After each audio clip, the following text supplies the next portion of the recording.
Broken Fathers podcast is for informational purposes only and should not be considered legal advice. If you are going through the family law court process, particularly as a father, then this podcast may be relevant to what you may experience. Some things we discuss in these episodes may be triggering, and if you suffer from any form of mental health related conditions or subject to domestic or family violence and need any assistance, then please call 1-800-RESPECT and Lifeline. The views and experiences discussed by people on our show are not necessarily the views and opinions of Broken Fathers podcast or their guest speakers. We strongly advise you seek your own independent legal and professional advice, as the Broken Fathers podcast will not be liable, answerable, or accountable for any loss or damage or litigation resulting from discussions on our platform.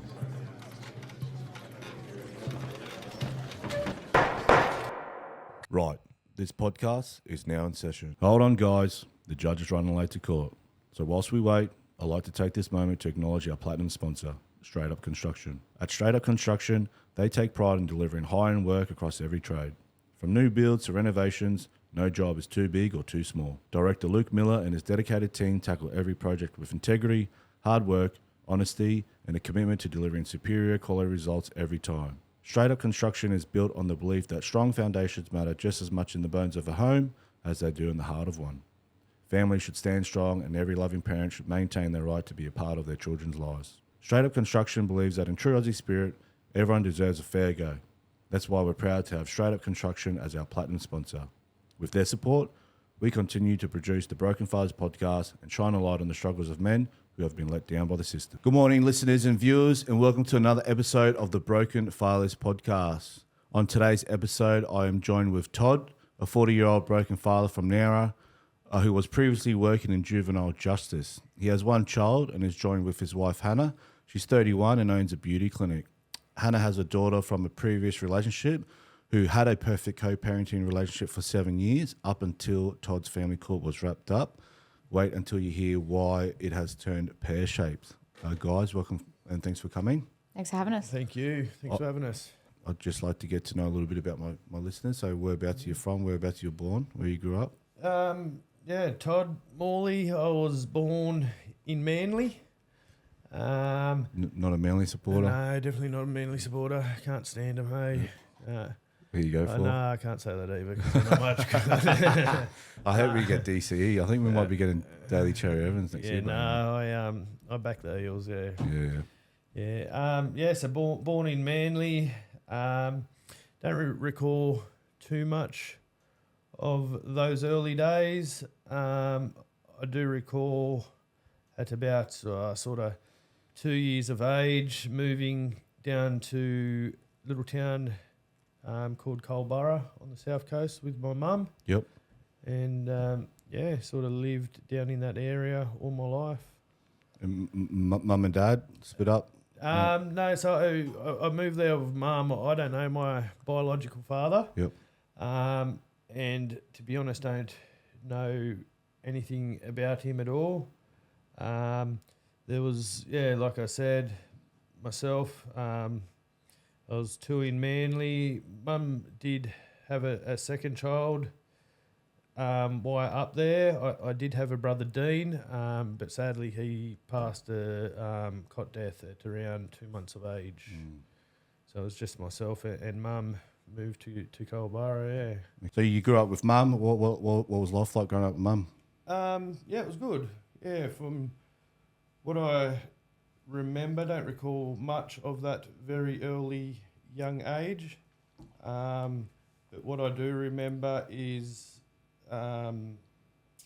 Dad, who raised me, he's Roger. He raised me from 2 until about, what would that be, 30, before he passed away of non-Hodgkin's lymphoma. Shit. So after being born in Manly, moving to Culburra, I do recall being raised by Roger, and he also had 2 children himself to a previous marriage, which is my older brother Stephen, and then also Crystal. Unfortunately, Crystal died also when she was approximately 7. My mum was run off the road by a drunk driver with us kids in the car. Fuck. And Crystal passed away in that too. Sorry to hear, man. So how old were you when your sister died? Sorry. So I was 2 under her, so I would have been about 5. Sorry, but your mum was driving? Mum was driving Yeah, the but you car. survived, but your sister passed away? Yep. Yeah, okay. Yeah, myself, my older brother Stephen, and Crystal in the car. Obviously, Mum survived. Stephen and myself, and Crystal passed. Yeah. Could imagine that's played a pretty big impact on your life, including your mum and everyone else involved. Yeah. Mum's been through a bit. Yeah. How's she going these days? She's going well. She goes. Shout out to mum. Yeah. Take your time, brother. Yeah. Mum's a weapon. Yeah. I'm a mummy's boy, man. Yeah. No, I am now too. Yeah. She's the most amazing woman. Yeah, that's She's good. actually living with us now. Yeah, she's retired down on the farm with us. We've got to live in there. She works as a nurse still. She's 60 odd years of age and does night shift down in the local hospital. And she's a bit of a trooper. Don't you think? Do you think as a generation, like you're describing your mum like my mum? I feel like my mum just retired recently, but I feel like their generation, they just worked, they didn't complain, they still work. 100%. You know what I mean? 100%. She's a work. weapon. And like my mum, arthritis, like here I am, I'm sore, I'm after the car, I'm like, oh, look at me. And like they just don't complain, they just go, she's in the garden. She's out on the ride on mower at 8 Yeah, o'clock you know at what I night. mean? I Like, feel can you like- put some lights on this thing? And I'm like, what? Yeah. Go to bed. Are we getting softer as we, I don't know. I think we are. I think we are, right? Yeah. Mate, schooling, post-schooling, first job, what was your first job? So I left school in year 10. I went brickies labouring for about 12 months. Yep. Before working with Dad in the family business. He was a fencer, Oh, yeah. Fencing. doing all sorts of fencing, yeah. I did a bit of fencing when I used to own avocado farm. That shit ain't easy. I know. It's, yeah. Mate, so you in your teenage years, where do you meet your ex at from here? I mean, So a bit later in life? Yeah, no. I met my ex. I was actually at Shellhaven High, and she was at an adjacent school. It's at Johns High. Oh, so you guys met back in high school days? Yeah, Yeah, 16. okay. Yep. Yeah, 16, year 10.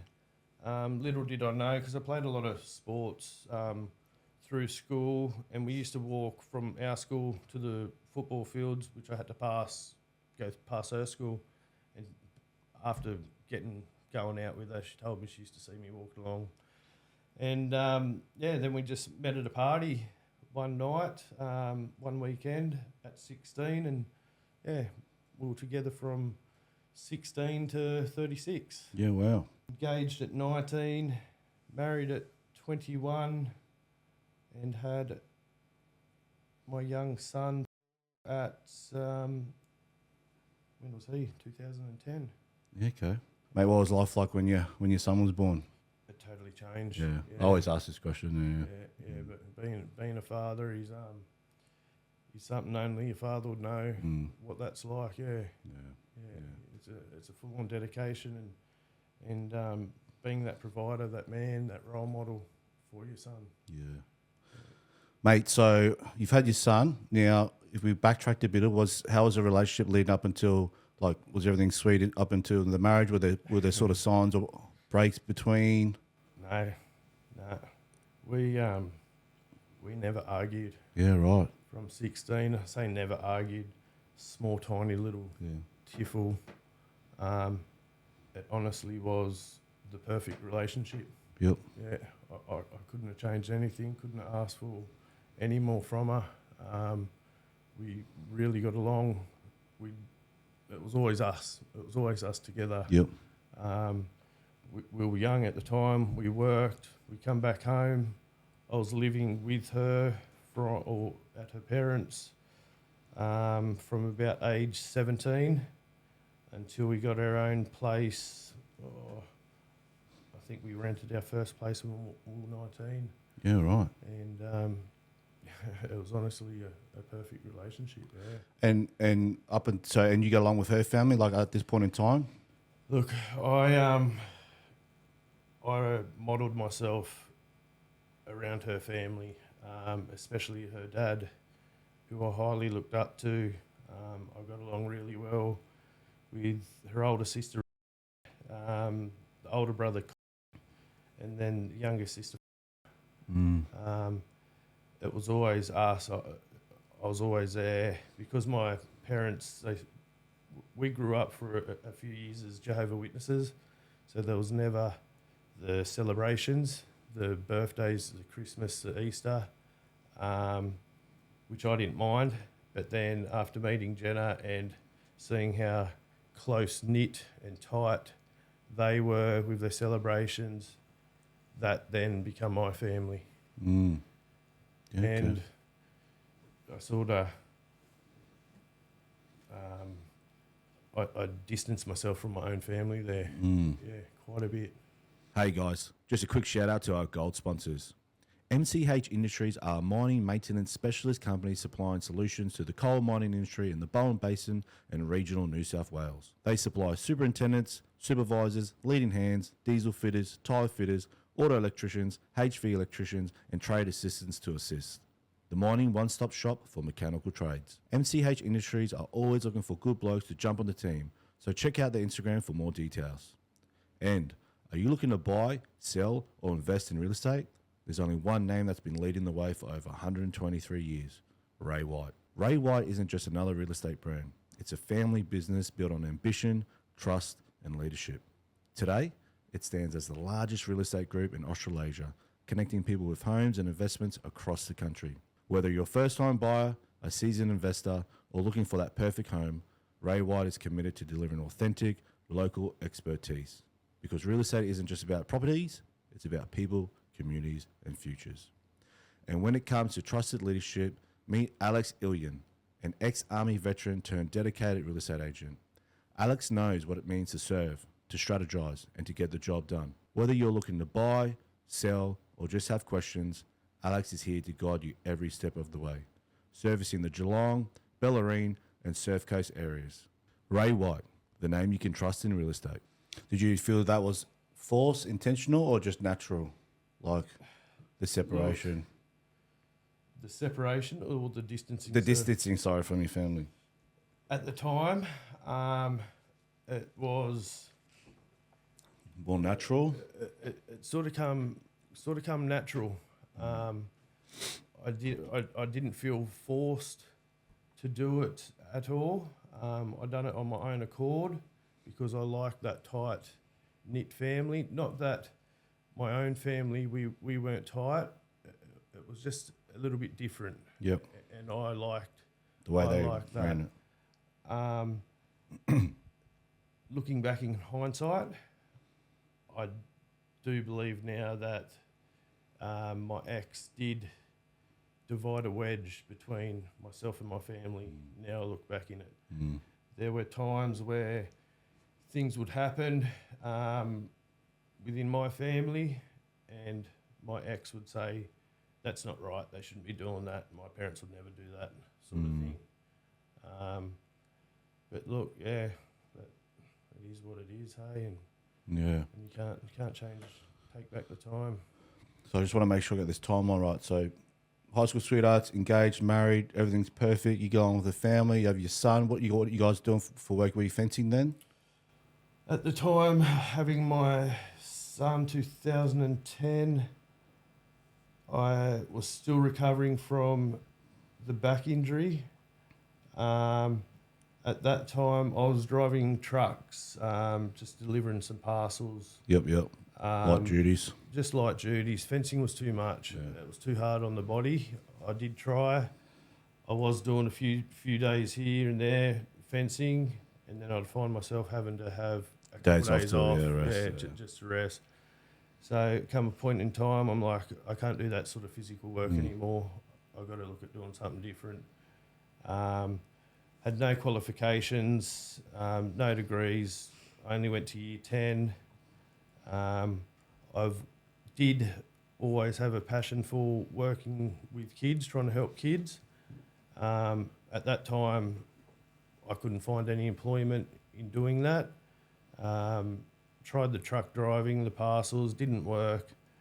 Went and jumped in a machine in a quarry for a few months, 6-12 months. Sitting in that one position wasn't good for me either. And then upcomer job in one of the local high schools, excuse me, through a family friend who got me a position there as a Aboriginal caseworker or SSO, just working with just a school support officer. School support officer, that's what it stands for, yeah, SSO, yep. Yeah, at the high school there, which I enjoyed, but it wasn't for me. Working in schools, I didn't like to be in the classroom environment. Yeah. I didn't enjoy it when I was young, and I definitely didn't enjoy it being a little bit older. Lucky for me, one of the young boys I was working alongside at the school, I got along really well with his mum. And while working at the school, I was looking for other employment, and the juvenile justice job come up with her name attached.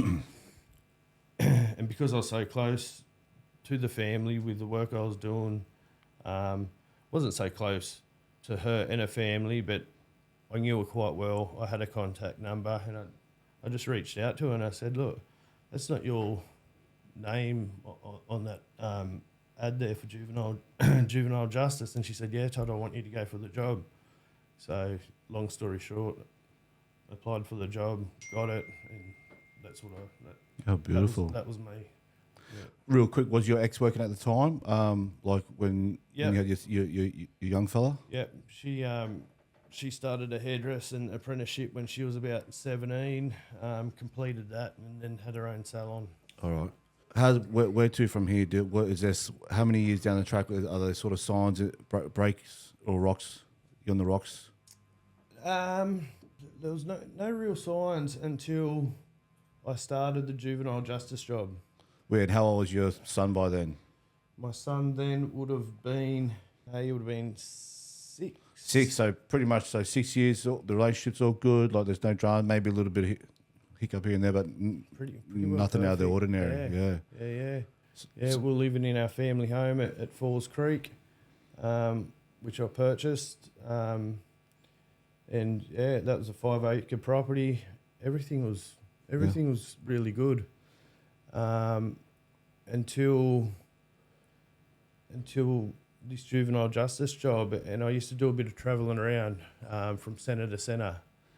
I was always into the gym. I was quite fit, and because we were always together, but then in this job I was travelling around, she started getting some insecurities. Insecurities that I was having an affair on her. And that's where it come from, yeah. Yeah, right. That rings a bell for me because when I used to work commercial once in the mines, Blackwater, I don't even know Blackwater, small mining town. There's nothing there, pub and Macca's. Same thing. Once I started travelling or FIFO, it's all what are you up to there after work? You just work 12-hour shifts, you know what I mean? So it's. But yeah, I know it's the same thing. Once I started travelling or stuff like that, that's insecurities, questions start being asked. But sorry, back to you. So you start doing the juvenile job, you start travelling, some insecurities start showing. What's some of the questions being asked? Just where I was, what I was up to. Sometimes I couldn't answer my phone because I was in a centre, and that's sort of where the insecurities and stuff come from, because I wasn't able to answer my phone. You can't take your phone. In the centres, the security level there is pretty high. Looking back now, I did notice a few more insecurities in the August of 2019 when she started doing a bodybuilding comp. Bodybuilding comp, do you reckon the strict discipline, the dieting plays a part in someone's what would you call it, mental state? Possibly. It could do. I don't know if it's if that happens more in a male doing a bodybuilding comp than a female, or vice versa, or it has the same effect. The insecurities I noticed was, we'll always at the gym, we've always done the gym. Even my son come to the local gym, I'd set him up a little obstacle course. The owners of the gym, good family friends, they frothed it. Yeah. They used to sit there and watch him do all these things. The insecurities I noticed was at the time I did have Instagram. So I'd have all these diet plans. I'd just get all these ideas off Instagram, have all these pictures of males for myself to model myself like, or bits I liked about them, and also females. And I recall one time, we're at one of our local beaches. This is prior to August of 19, and I was in the surf teaching a young fella how to surf. And I looked up. She wasn't paying any attention. She was just on her phone the whole time. I thought that was a little bit odd. And on the way home, the question started, why have you got that girl on your phone? Who is it? Are you talking to her? I just found that a little bit odd because we had spoke about her in this bodybuilding comp and the diets and do this sort of thing. I reckon you can sort of look like this, and then you could possibly enter in this category in the competitions. Yeah. At the time, I didn't think too much of it, but again, looking back in hindsight, that's sort of some of the insecurities. Was she entering a natural bodybuilding comp or? No, I don't think it was a natural comp. I didn't look into it. That was her thing. What I do know is, and this is probably what we'll talk about more later, with the court stuff, steroids. Yep. She did ask about them. I could get them. I did get them. I had some for myself, and I had some for her. I'm prescribed test my 1 mil a week, but sure enough, that came up. Yeah, she did take the steroids that I purchased for her, and whether that had something to do, an effect on her and her insecurities, I don't really know. So how long would you go away at a time? It just depends? It wasn't like a set roster week on, week off. It was just... No, it was just random. Just random. It was random. If there was a riot up in one of the centres, up I go. We had a community office in Nowra, which I spent most of my weeks, Monday to Friday. And then when these young kids were looking at the end of their sentence, would have to try and transition them back into the community. So I was assigned their caseworker. I would go up there and I'd get to know them. That rapport. Build a rapport. You got a good rapport with these kids. And then I'd look at some of the things some of the interests, what they wanted to do when they got out. I might go away for a day. I might go away for 3 days. It just depends. Yeah, okay. So you come back, obviously there's cracks showing, insecurities, questions being asked, who's this on the phone? Do you know this person? Why is she following you? Why do you follow her? Does this escalate more and more? It obviously does, or is it a roller coaster that sort of wears off, comes again? Yeah, so from the January 2020, the questions started rolling. She used to go through my work phone because I had a work phone. Went through that. Went through my personal phone. Who is she? Who are you sleeping with? Where are you staying? Just tell me who it is. I'm not having an affair. It's not happening. There's my phones. Go through them all. That wasn't enough. Went into my workplace, spoke to my boss, spoke to the work colleagues there, called random numbers out of the phone. Nothing came of it. Has anyone ever told you this? Because this is what everyone tells me. My ex was accusing me of cheating when I was working away. And same thing, checked my phone. I sat there and I just said, go through the phone. I'll literally just watch her, you know? But fast forward now to where we're at now. Whenever I tell people, I said, she always accused me of cheating. 9 times out of 10 people, I know that's true, 9 times out of 10 people say, if she's accusing you of cheating, it's because she's doing it. And I've had like 9 out of 10 people. Well, I can vouch for that one. There you go, you know? Well, my husband had an affair with my best friend for 12 months behind my back, but I was doing something wrong. Yeah. I was just at work and oblivious. Like, that's the guilty conscience. And I think, fuck, well, now, so many people tell me, like, well, what were you getting up to while I was away? You know, is it a smoke screen that they're trying to create to... Sometimes they've got to have it in the back of their head already to be able to fabricate like a bit something. of ammo to, you know? Sorry, mate. Yeah, so she starts going through your phone.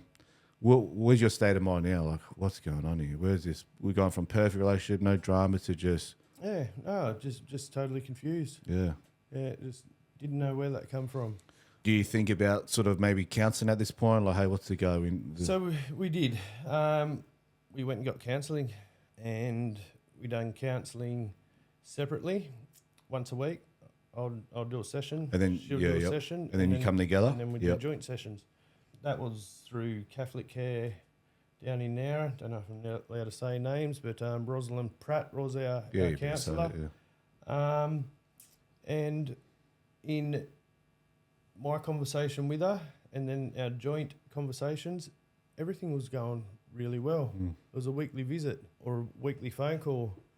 Things were going so well that Rosalind said to us after a couple of appointments, let's make it fortnightly. You guys are doing good. You're doing good. Yeah. Keep doing what you're doing and yeah, just make it fortnightly and go from there. And then, so where do we go from here? You go fortnightly, things are looking better. Things are looking better. Issues there, like I mentioned before, from the gen, probably started the counselling February, March. Weekly phone calls, and during the time from January to when we split in May, I had a second property down at Dalmeny, down further south coast. So during this time, when things were good, I was at home. During this time, it was COVID, so I was able to work remotely. I had the computer, still doing my casework from home. She was classed as an essential hairdresser, so she had to go to work. I'd work at home, pack the lunches, clean the house, get ready for school, drop off, pick up, do my work in between. That's when I was at home. Things were good. And then wake up one night, or she would get home, wake up one morning, or she would get home from work and, you're cheating on me. No, things aren't good. You need to go. Roller coaster, right? So it's kind of, here we go again. Okay, got me belongings. I'll give you the space you need. Down South Coast I went, down to Dalmeny. Be there for a day, 3 days a week. Come back. I've settled. I think things are all right. Let's try and work through it. Back I went, and that just went on. That went on from, sort of the January to when we split in May. I recall the day in May, 9th of May 2020. I'd stayed at the house that night and woke in the morning. She was up doing a gym exercise in our lounge room. Had breakfast together. Everything was sweet. I think this is going to be all right. She said, after you finish work, because I had to go to Mum's house. The previous night before the night, the 8th, I stayed at Mum's. That's where my clothes were and my computer. She'd go to work, come home. I see at 3 o'clock. So I rocked up home there at home being Falls Creek. We're sweet. I had all my belongings, my computer. This is good. We're getting through this. Get home at 3:30. No one's there. Tried the phone, no answer. Got to 5 o'clock. Tried a phone, tried a parents, no answer. Things are really strange. It got to about 6 o'clock that night. I knew something wasn't right. So I ducked out into Nowra to get a feed and come back home.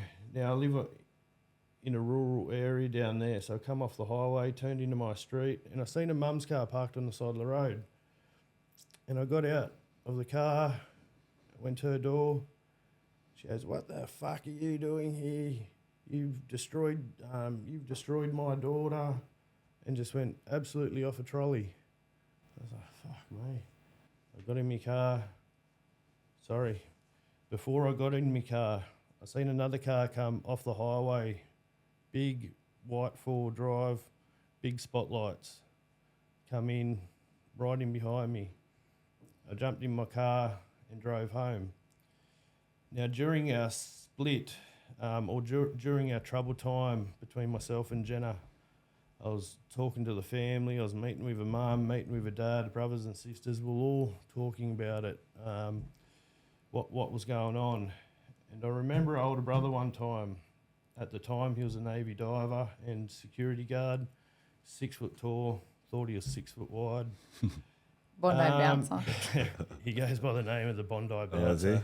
So during that time we're having troubles. He said, Todd, he said, just tell her you have an affair. Just be honest and just tell her. It'll be easier. You'll be able to work through it. She knows you're having an affair. I said, mate, I'm not having a fucking affair on your sister. I'm not having an affair. You need to tell her. If you don't, he goes, it's just absolutely destroying her. You lying to her. If you don't, I'm bringing the boys down. There we go. I'm bringing the boys down. We're going to come and get you. So this is during that time.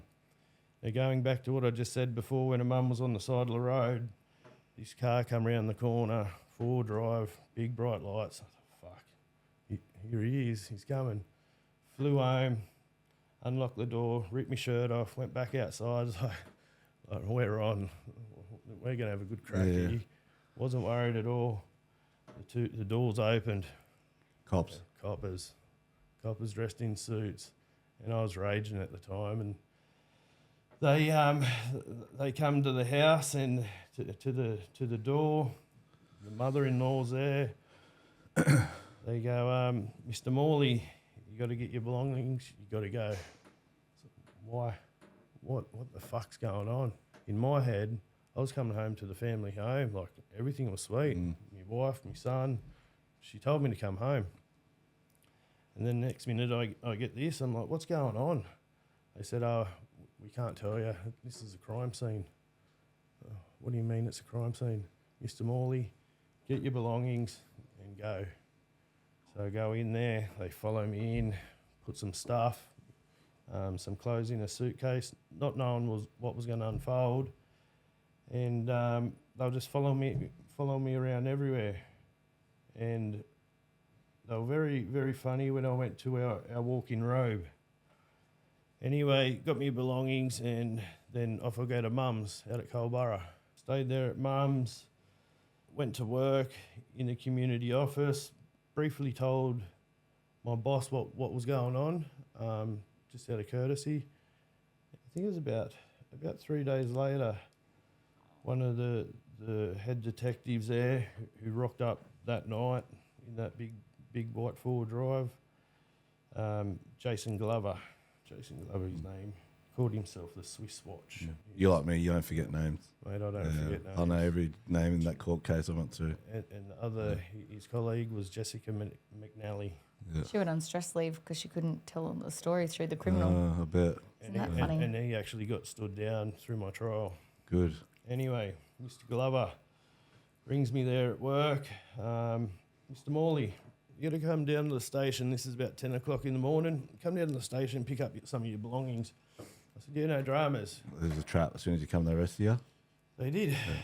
So I said, look, ambush. I'm going to come down at lunchtime. On my lunch break, I got work to do. He's like, no, you got to come down now. You got to get your belongings.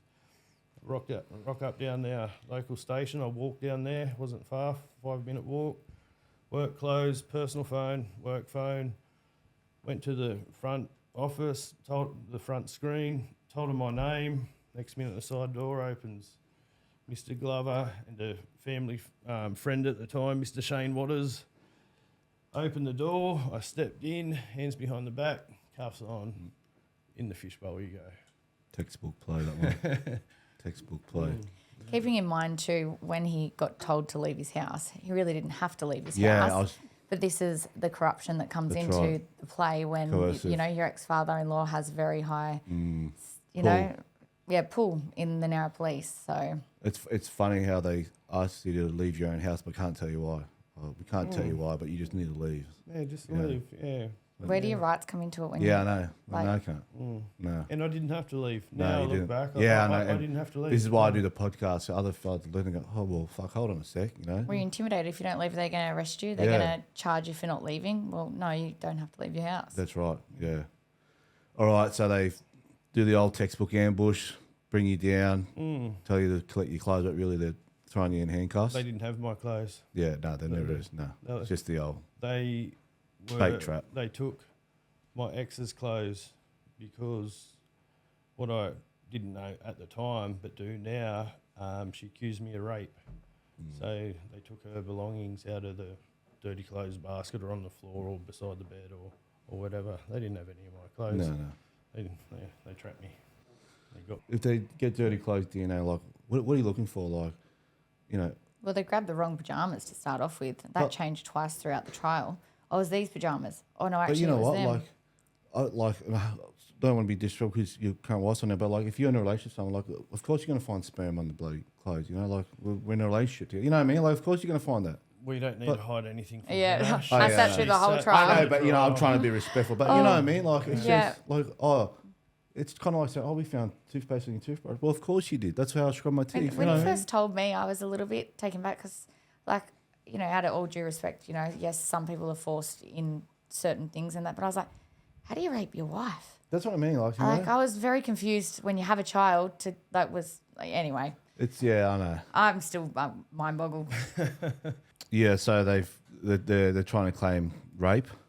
Yeah. So there was there's a couple of counts of rape, sexual touching, choking, a couple, gun, stalking, a couple, intimidation, a couple. There was, I can't recall, there was 13, 14, 15 charges. Bear in mind, you got along with her father. Hey, like you said, you had a good relationship with him, like prior. We had coffee. Got a along. month ago? We still talk now. We had coffee with him last month. Yeah.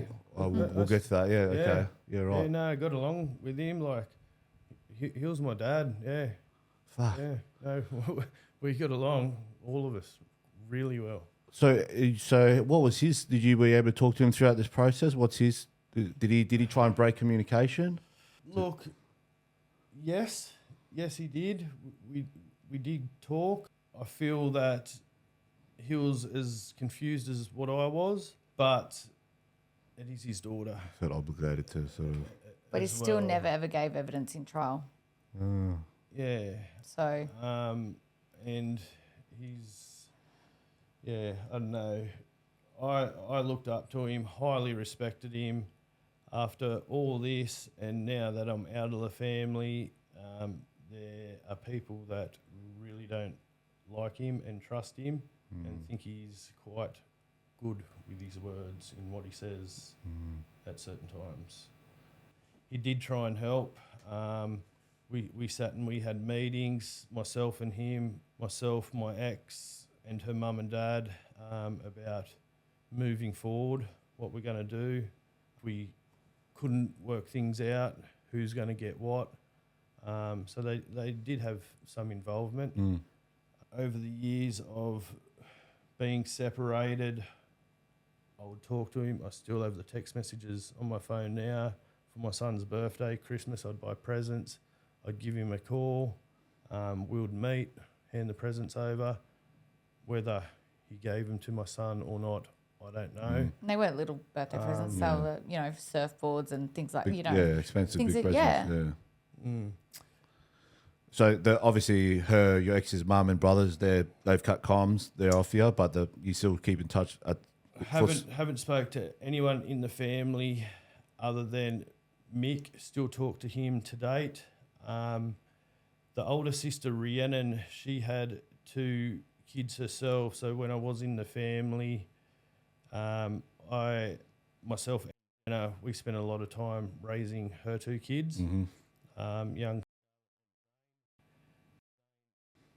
Before and even after, I thought he was my boy because his dad was in the subs. He doesn't really know his dad either because his mum had an affair and left his dad. But that was okay in the family for her to do that. Same with the older brother. And it was also okay for Mr. Bondi Bouncer Clint to come to our house every given weekend with a different girl. Or if I Google this guy, image come up? Yep. What? Yep. There's a Facebook page on him. There was a group. I think there was like 19 different women in Nowra that were having an affair while he was still married. Oh, he'll probably be on that. Isn't there a page? It's called like "Do You Know My Boyfriend" or something. I bet she'd be on there. Oh, sorry, Bondi Rescue, not Bondi Rescue. Bondi Bouncer or Clint Tevitt.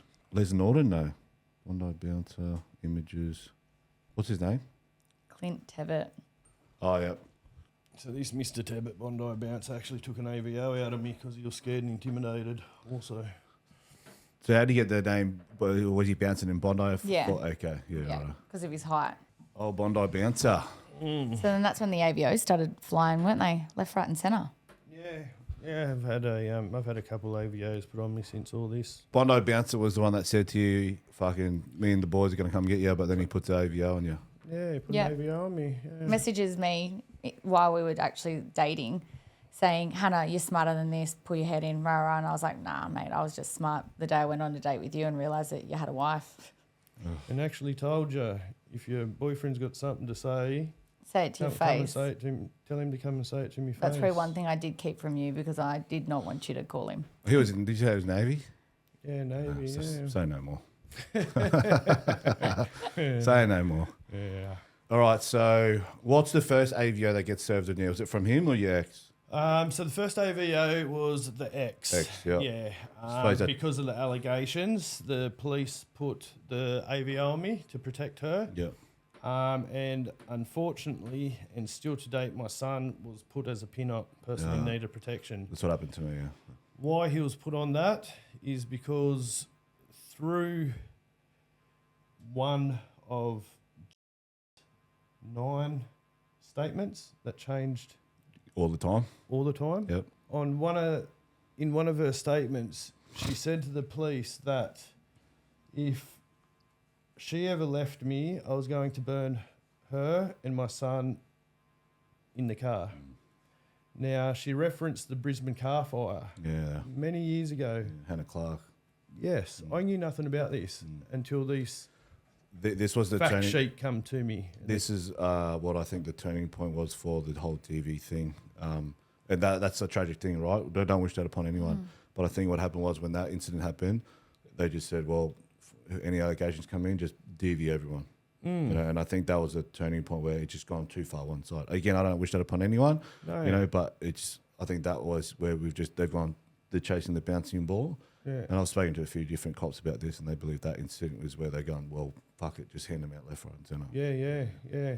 And this unfortunately was the case. I knew nothing about this. In a statement, she said that we were sitting in the family home when I said it to her because it was on the news.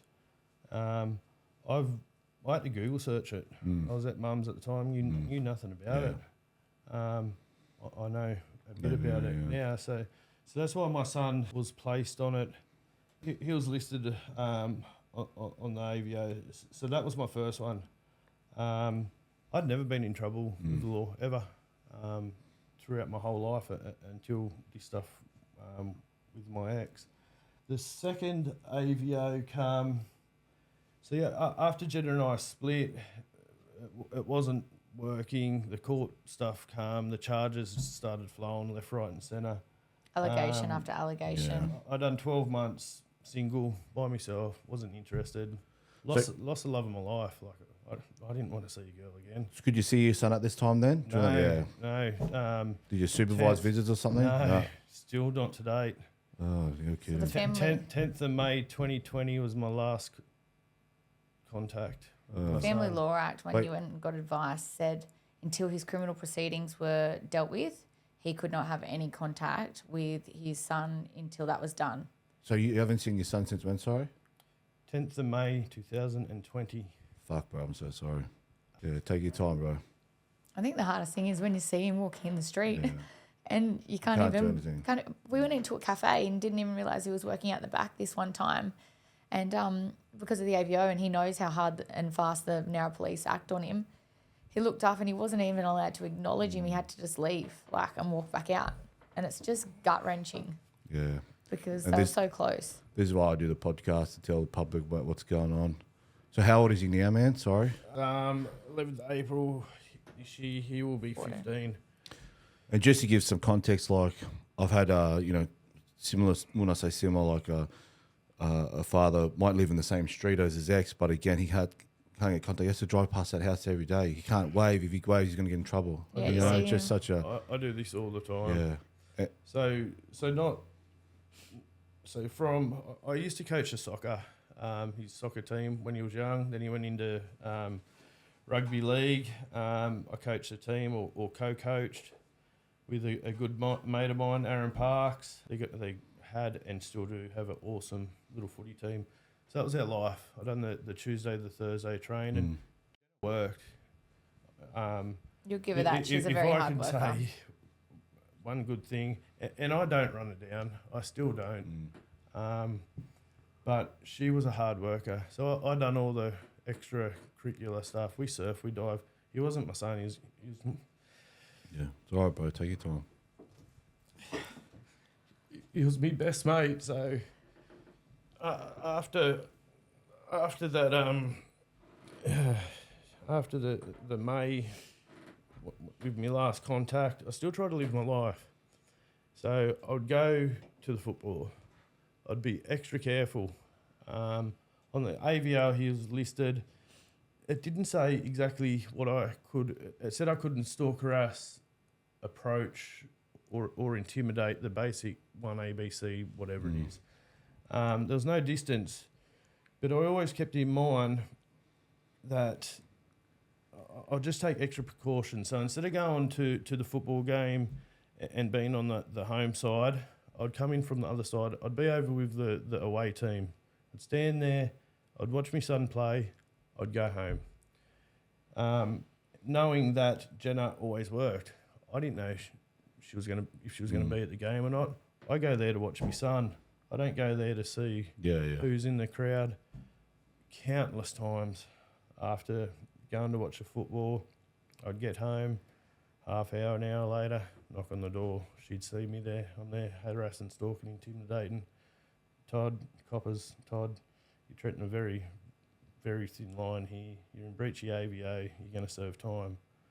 And after this had happened a few times, I just started telling them. They started coming around and understanding that I still had to live a life.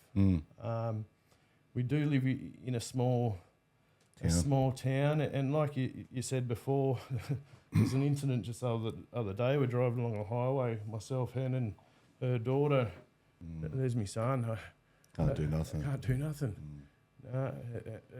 It's helpless feeling. Yeah. Yeah, I try and find the positive in the negative, which is hard sometimes. But there is no positive in having a child out there and having that taken away from you. Yeah. Does it feel like, how do I word it? Does it feel like your child's, I say this respectfully, do you feel like it's like your child's passed away but they're not dead? You know what I mean? Yeah, like, there's no closure. Yeah, they're there, but you can't, it's like... I don't know if this is the right thing to say, but it's a question I ask myself quite a bit. I don't know if it would be easy for me to cope if he wasn't around. Well, that's my next point. I was just going to say, like, my daughter's gone. She's in England now, living with her mother. And, it's shit. But I look at your situation, I'm thinking, fuck, like, what if I was what if she was still here? Which, of course, I want to both think, fuck, imagine driving past her every day. Not be like, that would be, I've accepted the fact that she's gone. Not gone, but she's in England You have now. your days, but it's not rubbed in your face constantly. But imagine me waking up every day driving here and she's right there like, I don't know if I could be, I'm sure I would have breached it because I would have just pulled over and gone up to, like, see my daughter, just, I couldn't imagine the hardest thing is you don't know what's going through their head. Yeah, exactly. Like not about making it about me, but when my daughter, she lived with her dad for 8 months, and in her head, she got told that I didn't want to be there. But there was countless messages saying, hey, like, can I talk to her? Oh, no, she's been naughty. You're not talking to her today. Yeah. Where, they need both parents, and that's what I've always pushed. But now she has a resentment because she believes, well, you're not a bad person. I worry about the brainwashing because I do have fathers that say, don't worry, she'll come and see it for what it is when she's older. Easier said than done. But I do have some fathers that say, mate, unfortunately, she got brainwashed too much and they couldn't reverse it. You know what I mean? And that's a reality I got to have to face too. I've just come to terms that I've got a son there and the best mate, he's there, but unfortunately, I just can't be a part of it for now. Yeah.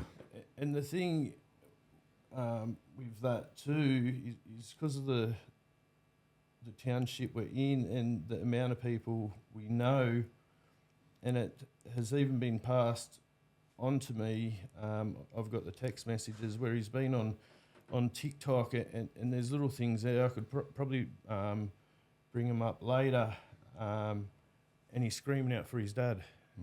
The quotes, what he's typing in, and the quote attached. Yeah, one of them was, the hardest thing is to see other kids with their dad and having a bond, but yours you can't have.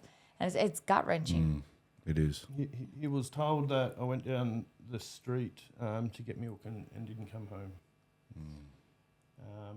And, yeah, like I said, we know people in town, and the word has got back to me that he has been, for a few months, starting to ask questions about what's going on, things Mum's been telling him. Not adding up. Quite adding up. This is what I'm getting told. Whether there's truth behind it or not, I don't know. But it must be hard too, living in a small town. I assume that, it's town gossip everywhere you go. Someone's either, Chinese whispers or talking, or, it must be hard. It's hard to go to the shops. I could imagine, like, oh, fuck, who am I going to... Who's going to ask questions? It is hard. It's changed who I am because The with anxiety the around harassment that I was getting from the police and the threats from them, you're always looking over your shoulder.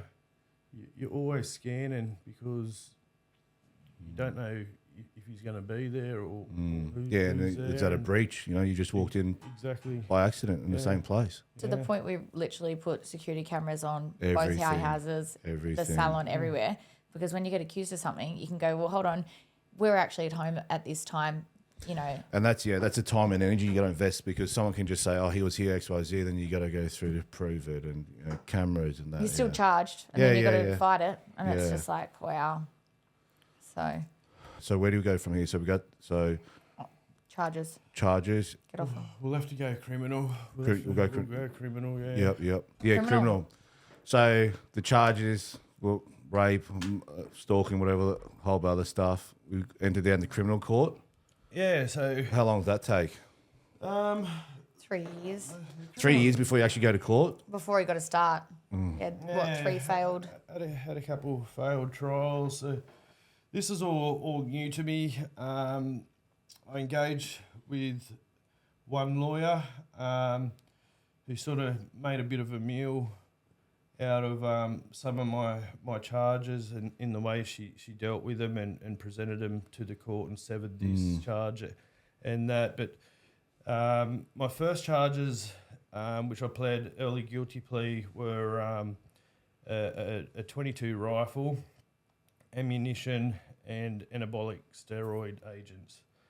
Now, how I come about this gun was I had a rural property, bought 2008. One of my mates, who's also in the Navy, when his dad passed, his dad had a couple guns. The coppers, his story, the coppers come and took the high-powered guns, left him with a .22. That was before that amnesty thing came in handing. Weren't concerned about it. He lived in a little residential house, Kalala, in Kalala Bay. I had a property. He said, oh, do you want to hang on to this gun? It's my dad's gun, sentimental value. No problem. Yeah, I'll hang on to it. Yeah, sweet. There was that and some ammunition there. Gun was always just put away. Never used it. Just put away up the top shelf of our walk-in robe, wrapped in a blanket, ammunition up there. Also, I might have pulled the gun out when I was at home by myself and just gave it a clean up or had a look at it. It was a bit of a toy. Yeah. Never fired it. Never left the house. Anyway, that was a gun and the steroids. So I acquired that gun in 2008. After hurting my back, working for the family business, I got stuck on the OxyContin. I got addicted to it. Yeah. That was quite hard to come off. I went to rehab and completed that in November of 2015. Upon returning home, getting clothes out of the walk-in robe, I noticed it was gone. This is 2015. My partner said to me, my ex said, it's just been in the house, you don't use it, you don't need it. I threw it up the back in the dam. Like, what'd you do that for? Now I've got to explain to my mate it was his dad's gun. I never used it, wasn't doing anything. Yes, I knew I shouldn't have had it. I wasn't using it. It was just there. So that was 2015. Now, our relationship was perfect, like I explained before. Had an Oxycontin addiction, got off it, got jobs, we had our son, our family home, the gun was gone.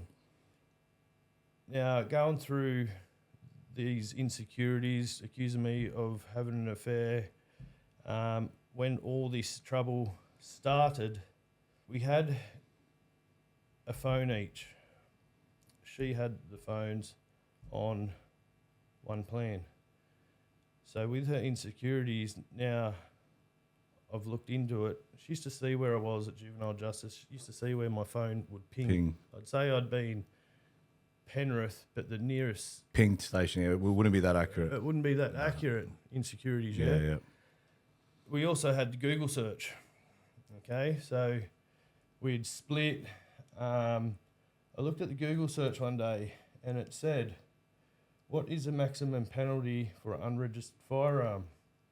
What is the maximum penalty for someone in possession without a licence, not locked up in a safe space, ammunition, all the rest of it?" I rang my mate straight away. He knew we're separating. I said, "Mate, this is what's in a search history. You need to do something about it. Can you just go take it, whatever?" I knew she still had to go. It wasn't in the dam. Why was she looking at this stuff? Let me think about it. He says to me, "Let me think about it. I'll see what I can do," because he was in the Navy. He was going to put his job at risk, all the rest of it. It was too late. She rang the police. The police went down there. She had it hidden behind our tack food box in the horse stables. And said that's where you used to hide it? That's where the gun was. That was my gun. It was old. It was rusty. No fingerprints on it, no by the way. fingerprints. They couldn't even tell if it worked or not. Like, it wouldn't have worked. Yeah. That was stored in 2015. She took it to him in 2020. Or she took him to it 6 weeks after the 10th of May 2020. There was a 6-week period where she started thinking the story of getting me in trouble. Look, I was told I was a dickhead because I pled guilty to it. I could have turned around and said, "That was Brandon. What gun? That's not mine. No fingerprints, no proof, no nothing." Me being me, I was too honest, Yeah. It was my gun. Early guilty plea for that. The steroids, I said, "Yeah, they were mine." I said, "Look, these vials of oils were mine. The 2 boxes at Enovar, it's more of a chick's thing. Steroid. Yeah. Anyway, they're hers. Yeah, they're mine, they're hers. She needs to be charged too."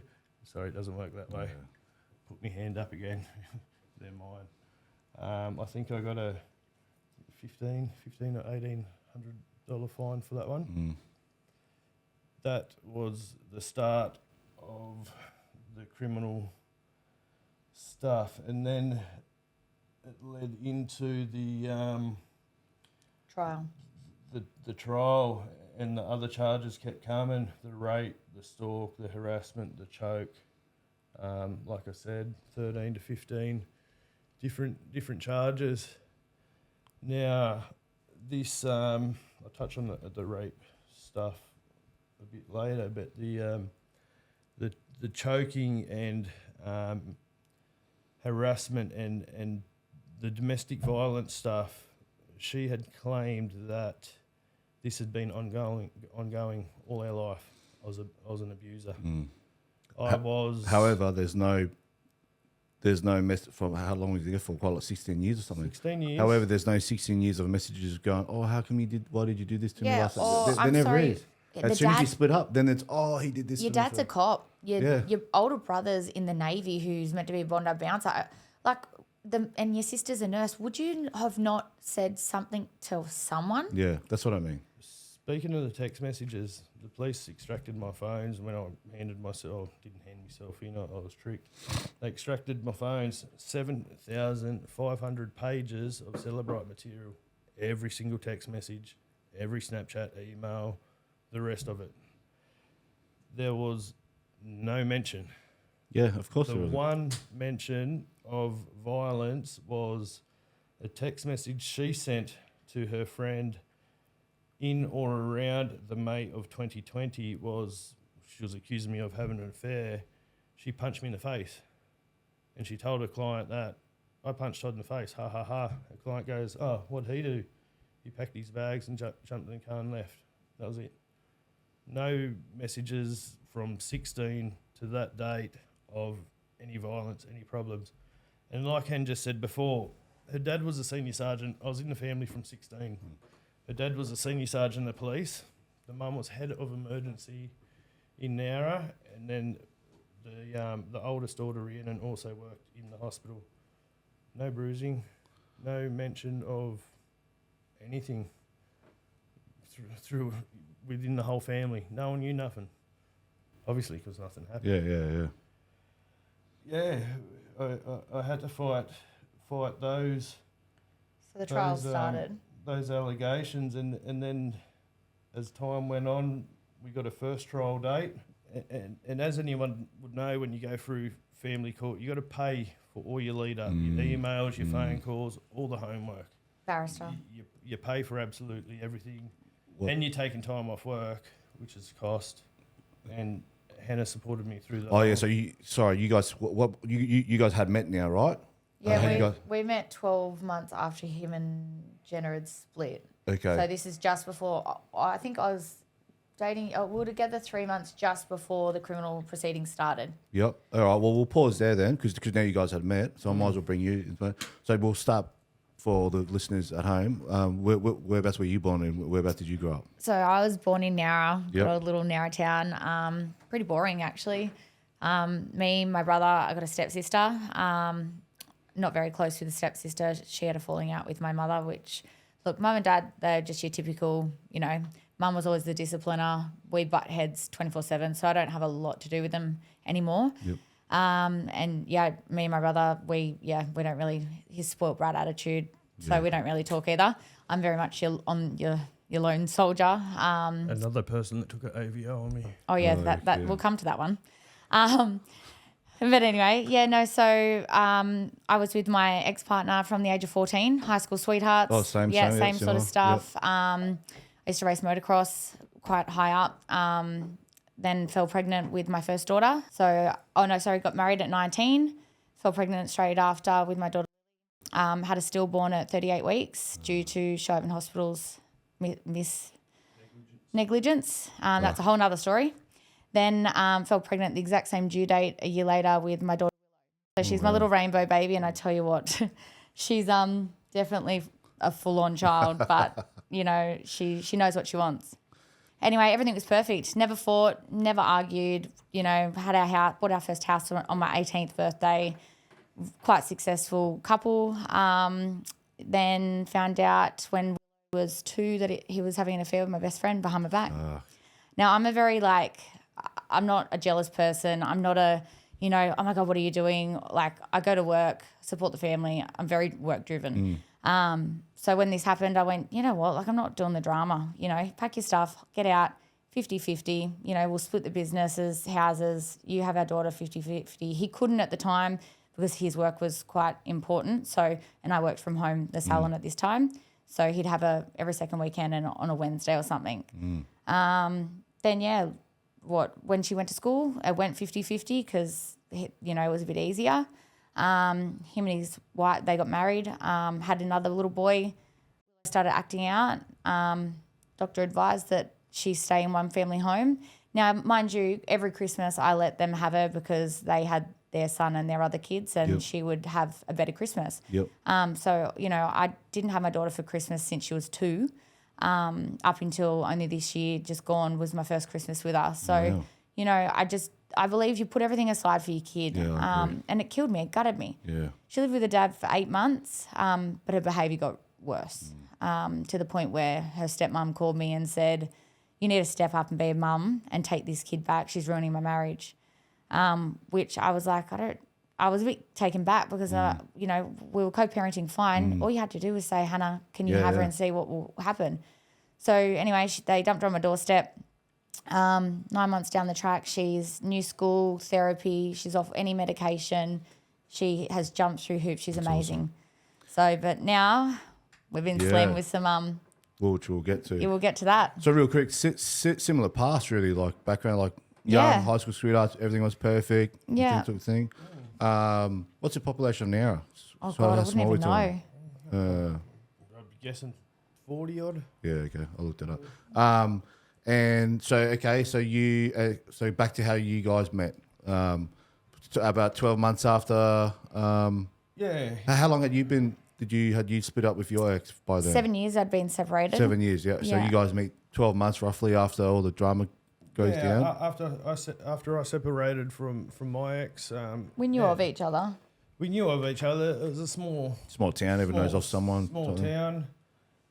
Pretty boring story actually, because I hate social media and I sort of started getting lonely, so I ended up on Tinder, and I found it so freaking boring. I was sitting at mum's and I used to play a game at how many people I could just flick away because I was just pogged, and it was all the time. It was 100 flicks and 200 flicks, and one time there, Hen popped up, and I sent her a text and, hey, how are you? And I think I got a reply like... Fake profile. No, I was like, hey, Mr. Morley, aren't you happily married? And by this time, I dated a lot of idiots, and I can support myself. I have my own house, my own business. So here I am sitting up having a cocktail with a girlfriend, having a good old laugh, and I was like, oh, look at this one. And I was like, I think I wrote, hey, Mr. Morley, aren't you happily married? And then I wrote back, or is this Jenna? Which was his wife going like, are you trying to catch him out or something? So, I wasn't in any mood to date anyone, but I wanted to know the story behind it because he's like, no, it's me. And I'm like, yeah, call me. I don't believe this. Yep. So, we matched Tinder. She didn't believe it was me. She said, she thought it was my ex, a stitch up. We exchanged numbers, 2nd of February 2021, that day was. It was a Tuesday, remember it. Yeah, beautiful. Yeah, exchanged numbers, deleted the app, and our story goes on. Here we are, yeah. So in meeting Hannah, it was a small town. I was living at mum's at the time because my Dalmini house, I was no longer able to occupy that either. They changed the locks, and actually her dad, because they're quite money hungry, that'll probably get touched on later, he sent me a text and said, Todd, you can't go down to that house anymore. We have a caretaker in it. It's been rented out, so she's getting the rent, you know what I mean. So I was living at mum's in a caravan, and 2nd Feb Tuesday, I said to Hen, like, I'm a very slow mover. Said, I might come in on Thursday or Friday. We spoke on that Tuesday night, the 2nd, for quite some time, organised to meet her on the Thursday or Friday. Actually went in on the Wednesday, didn't I? Yeah. In your lunch break, we had a quick chat. She was like, wanting to know what was going on, how we split. She thought I was happily married. And I told her from the get-go, I said, look, we're divorced. This is what I'm going through. Took all my documents in. This is me. This is what I'm up against. I want to pick your brain here because I've been in the same boat. Slightly different allegations, but for me, when I same thing, I went on Tinder and tried dating, but for me, I'll give you an example. It was very hard because I was seeing my daughter at that point in time, a 3 hours supervised on a Saturday and 3 hours supervised on a Sunday. And, imagine being a female, go to dinner and she's like, what do you got on next weekend or something? Like, I've got my daughter next weekend. And like, okay, well, we'll try and catch up the weekend after. So, we can do dinner Saturday night. And they're like, I thought you had your daughter. I'm like, well, I do, but I just have her like for 3 hours during the day. And they're like, and then they go, oh, so you don't have her overnight? Well, no, I have to have a supervisor. Like, supervise? And then, it goes down this road. So I was in this state of mind like, do I want to meet people because they're just going to ask a question? And I don't blame them. Imagine being in their shoes going, this guy's being supervised with his child. Like, what the? And then you have to explain that. And then they're just like, what the? And I don't blame them. We've only just met. Who am I? Like, you get tired of telling the same you get tired story. and then like, but why? How can that happen? But why? And then you just like. So was that hard for you to sort of tell someone that you just met? Well, mate, this is the allegations on Faye. Like, this is, It wasn't hard at all. No, and I've done this quite a few times with people that have questioned me, and some of Hen's family, quite a bit of Hen's family have done that to me. And one of the boys, the cousin, he actually lives on our property now. They're fairly sort of knock around type blokes. They're fairly big. They're men, Long story short. Long story short, I was the first girl in 28 years. So I've grown up with all boys. Now, I don't know, my brother's a bit more of a girl. I think he got the girl genes. But with my cousins, like you don't knock around with them. They're covered in tats. They had a bit of a name back in the day. So, when they found out about Todd, one of them was like, nah, wouldn't even give him the time of day. So now you can finish that one. So and they believed the story that was going around. For me to meet Han, this is me. This is what it. This is what I'm up against. Well, it's not me. This is what I'm up against. She already knew who I was. She seen me around, all the rest of it. So I've done that a few times. A few of the boys are going, this, that, and the other. I just pull out my emails. I don't like to tell my story too much. It gets boring, and they read the facts of what's happened, and just completely changes their mind. So meeting Han, I just laid it all out in the line. It was the easiest way to do it, the best way to do it, the right way to do it, and credit to Han, she has been there through the whole lot. Every phone call, court sitting, trial, supported me financially. Yeah. Good on you.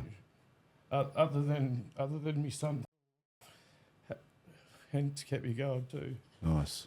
Good on you. All right, so you guys meet. Comes for coffee. Tells me he's... What's your thoughts? So he's just gone through, he's in this chapter at that point in time. I'm very much, I take people on face value. Open-minded. I'll take my shirt off my back for anyone, even, if Jenna turned up at our doorstep and said, hey, look, I want Todd to have a relationship with you, whatever. You put it aside. Yeah, it is. Yeah. Look at my best friend. I let her raise my daughter. Yeah. Like, I don't hold any anger to people. So when I read it, I seen pieces straight away through it all. I went, as if, like, seriously. And I looked at him and I went, cool. So when are we fighting this? And he just went, like, you are crazy. Yeah. And at this time, you're staying on your mum's lounge or the caravan, and he told me, now, I had a 6-bedroom house, and I had one room. I lived in my room in the lounge room. So typical Hannah, I was like, look, I'm not being creepy or anything. I'm like, move into the front of the house. Like, I don't care. Like, whatever. And he's like, I'm not moving into your house. And I was like, I'm not telling you to date me. I'm just saying there's room here. There, like, move in. I think it was like maybe you come around maybe 2-3 weeks later and you had your bag because you were going to stay, and I started unpacking it. But there wasn't much to unpack, was there? No, there wasn't. There was, 4 shirts and a pair of shorts. Yeah, I went on a shopping spree and filled his wardrobe up. She kidded me out. Still does now. No, that's good. Real quick, rewind. When you found out about your best friend, did you ever approach your best friend for a story? Like, why? What's going on? Yeah, so I actually caught him out in the kitchen of our dream home. Yeah. Her reaction straight away was, I said, get out of my house. Like, so did you come home and see a car there or something? No. Yeah. So the cars are there. Yeah. I came home, caught him out. I had inklings because my mum was telling me, my clients were like, oh, they're out to dinner. My daughter, now this is where I think she struggled a lot with being told she's a liar, because from 2, I'd come home from work at 9 o'clock and she'd be like, oh, so and so was here playing, with me, and I'm like, what, really? And my ex was like, no, she hasn't been. What are you lying for? Cut it out. So I was like, okay. And then he'd come home from work and he'd be smelling like her, or there'd be I don't wear makeup. So there'd be makeup on his shirt, and I'm like, okay, whatever. Like, this is not cool. And then he took me to the doctor, said I was crazy, had me medicated. Putting it back on you. Yeah, and then I thought, nah, something's not right. I was seeing 2 coffee cups in the sink, chairs were moved, and I was like, right. So anyway, ended up catching them out. She refused to leave the house. I'm here for him. And I said, okay, well, this is where it was. There's a couple of baits there to try and get me to react because, they're quite tactful. And I'm like, I'm not doing this. I said, this is the way it is. You guys go be together. Be happy. I deserve better. Still wouldn't leave. So I called the police and said, look, there's a 2-year-old in the house. Something's going to go down. Nothing was ever going to go down. They turned up and the female cop actually said to her, get out of this house. How's the audacity of her, though? To be in your house and go, no, I'm not leaving. Who the fuck do you think you are? It gets better. I was tagged in her pregnancy photos, all this stuff. They tagged me. Oh, sorry, your last name's still... I was like, wow. And I still tried to co-parent because it's not about me. Man, I'll take my hat off to you. I'm like... I can take my hat off to you. It's the audacity, eh? Oh. Yeah, ballsy. Even when they had a baby, I got a present for the baby to give to them because, that's her little brother. Yeah. She was so excited. So it's like, I just don't get... You don't lower yourself to their standards. You don't be petty. No, and, I believe in, if you're a good person, good comes back eventually. I don't know when, us meeting, but I just think, man, one day it'll come back. Something's got to give. Yeah. All right, so you guys start meeting up, you move in. Very, very cautious in moving in because I knew Hen had a daughter. Yep. She was approximately 6 at the time, 5. 5. And I didn't want to be just a man in the house. Yeah, I understand what you're saying. I don't muck around. I've been with her since I was 16, and I don't just sleep around. That's not me. And here's a funny story. I'll finish with. So I was just very careful about getting to meet. I didn't want her to build up a relationship with me, and me and Hen not click, and then I'm gone. So touching on me moving slowly, and this is the funny thing about thinking I was having an affair. I didn't find out for some months later after meeting Hen and moving in. I'd come in, she'd go to work. We would go to work. I'd make her breakfast in the morning, pack some lunch, pack my lunch, get home from work. She'd work later hours. I'd mop the floor, do the washing, make the bed, clothes, all that sort of thing. We slept in the same bed together. We held hands, we touched. I didn't sleep with her. I didn't sleep with you for about 3 months. 3 months. Wouldn't touch her. Not that I was counting. So I didn't find out to some months later. Poor thing actually had to go get counselling. She's like, what the fuck's wrong with me? Oh, yeah. Okay. Pointed back to my therapist. This bloke's moved in and he does all this thing and he won't sleep with me. Would you say that's more of an attractive trait that, he's not just sleeping straight, Yeah, he's it just was respect, like an old school respect, which, you never find that these days, especially if you're on Tinder and things like that. Everyone's completely the opposite. Yeah. And not only that, even just the old school way around how he is. It's just, it's so different, I come home and I was so weirded out that he'd done my washing or picked up a vacuum. Well, is he OCD? Are you OCD? Yeah, but both of us are. Oh, that's good. Yeah, me too. Colour coordinated clothes. Everything has to be folded and put away. Labelled. My dishwasher's got to be certain stoked way. properly. My coffee cups, the handles have got to be... The one issue all the same way. Hey, yeah. The one thing that I just still can't stand and grinds my gears, he didn't use a vacuum. It was the blower. He uses an outdoor blower. Oh, true. It does my I haven't head heard that. He still does it. Inside the house? Yeah, it still does it. Everywhere? No, because then you dust with it after. So you just go do the floor and then go around and do the top. Nah. I haven't heard that before. I have to disagree. It still does my head. I'm a Hoover. I'm a Dyson guy. Yeah. Where were we? Yeah, the old school trades. Old school trades, yeah. Good yeah. So I now, even when I talk to clients all the time, as a little gossip session, when they come in and I say to them, I'm like, hold out, don't do it, because I think you find out who the person really is. I suppose it builds up more energy too, and the connection. Yeah. Would I be jumping to the conclusion that I assume that during the 3 months that I suppose there would have been gossip around town that you guys probably already sleeping together? Oh yeah. We were sleeping. I got a phone call from his ex-brother-in-law 6 months beforehand saying, Hannah, I know you're sleeping with Todd. And I was like, wait, what? And this is before I even knew they'd split up. And I went, I wish. Have you seen the rig on that guy? And he was just like, it's not funny. I know you are. I was like, look, you can assume whatever. I was like, but I'm not. So that was quite hilarious. I'm glad I didn't grow up in a small town. I feel like thing. Yeah, it feels like you're a bit famous sometimes. Yeah. All right, so we'll go. We'll go back in there. So you've met. We're talking about going in the court. Yeah, trial start. The trials, yeah. So trying to defend myself against these accusations. Like I said, the gun and the steroids, I was in possession of them. Put my hand up, owned it. Yes, I done that. Cop it on the chin. The choking, harassment, intimidation, domestic violence, absolute nonsense. None of it happened, ever. I recall one time throughout our whole relationship, and this is just at the end while I was getting accused of cheating. We had quite a big house, big marble bench top. She was on one side where you eat. I was on the kitchen side where you cook and dishwasher was. And she was at me, and she was at me, and she was at me. And I was packing the dishwasher, and I kicked the drawer. Just kicked the drawer shut. Only time I've ever acted out in a bit of a rage or whatever. I just had a gutful, you know.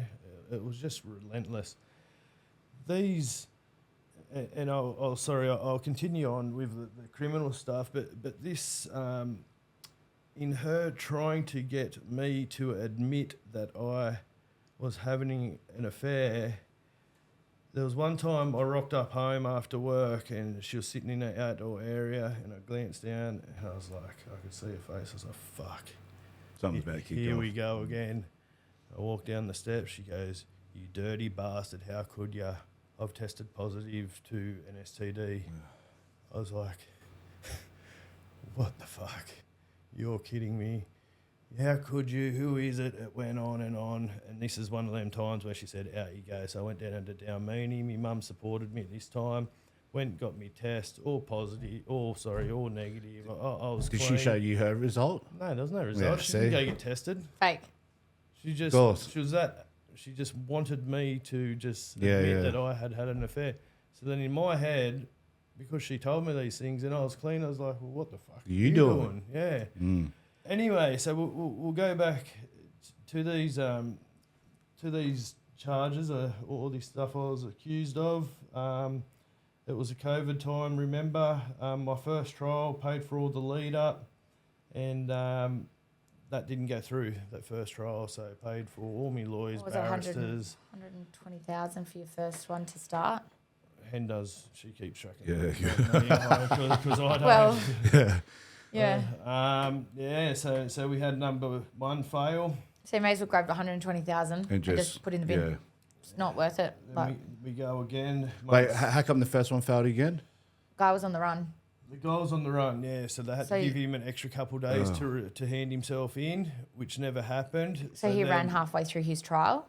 So you get 3 people, right? Yep, I'm and it's a lot like family law. So criminal, you get 3 people who are ready for trial, and they hopefully they go, this one's going to plead guilty or whatever. So this guy, he's already done his 4 days. But then he went on the run. He ran on the last day. So it's like...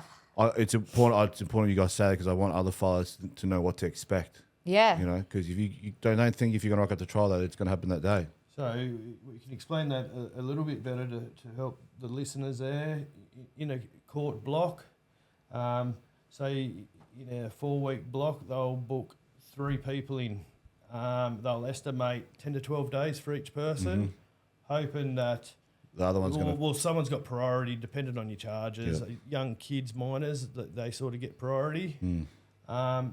Unfortunately, or fortunately, some plead guilty. It goes a bit quicker. The other 2 get heard in that block. Unfortunately, some drag on. And in this case, my first one, it dragged on. I didn't get heard. The 2 before me, they had priority. They got heard. I still had to pay for all the lead up. I paid for the whole thing. Second one was Key witness was in hospital. Now, key witness is the mother of the ex. Yep. Which we found it quite ironic because she was booked in for surgery. She wasn't sick. She was booked in for surgery. That happened to be on trial day. It was on trial day. So there's another failed trial. That was, I think, another 130. Again, for the listeners at home, don't think there's so many little 1%ers that could happen from the other side, which is probably a tactical thing, done on purpose. Yeah. Oh, someone's sick. Can we postpone? Look, but by all means, if she's in hospital because she's had heart condition or of course, it's whatever, legit, if it's legit. I think it was a hip or a knee replacement or something. Yeah, which would have been booked in what? In advance. 6 months before. When they sit down and they say, you happy with this date, you happy with this date, everyone puts go. Trial. Yeah, perfect. Yeah, pretty much right. What a broken system. Not even system. Like, where do what do we get? Patron? What do we get called when we go to the court? Us citizens go there. Where's our, sorry, this got postponed. You guys don't get charged. It's not. It's like, you guys still lose out. You still pay, it's what kind of system is this? It's money. It's money. And like the lawyer I had on recently, he said, yeah, mate, the family court system's triple backlogged. And you got to rock up hoping that the other 2 cases have just hopefully been wrapped up. But you rock up and, sorry, mate, come back. You still got to pay my barrister for the day. Everyone's taking time off work to come give their, it's a joke. And the lawyers and barristers, they don't just pick up where they left off because the trials stuff happens are so between.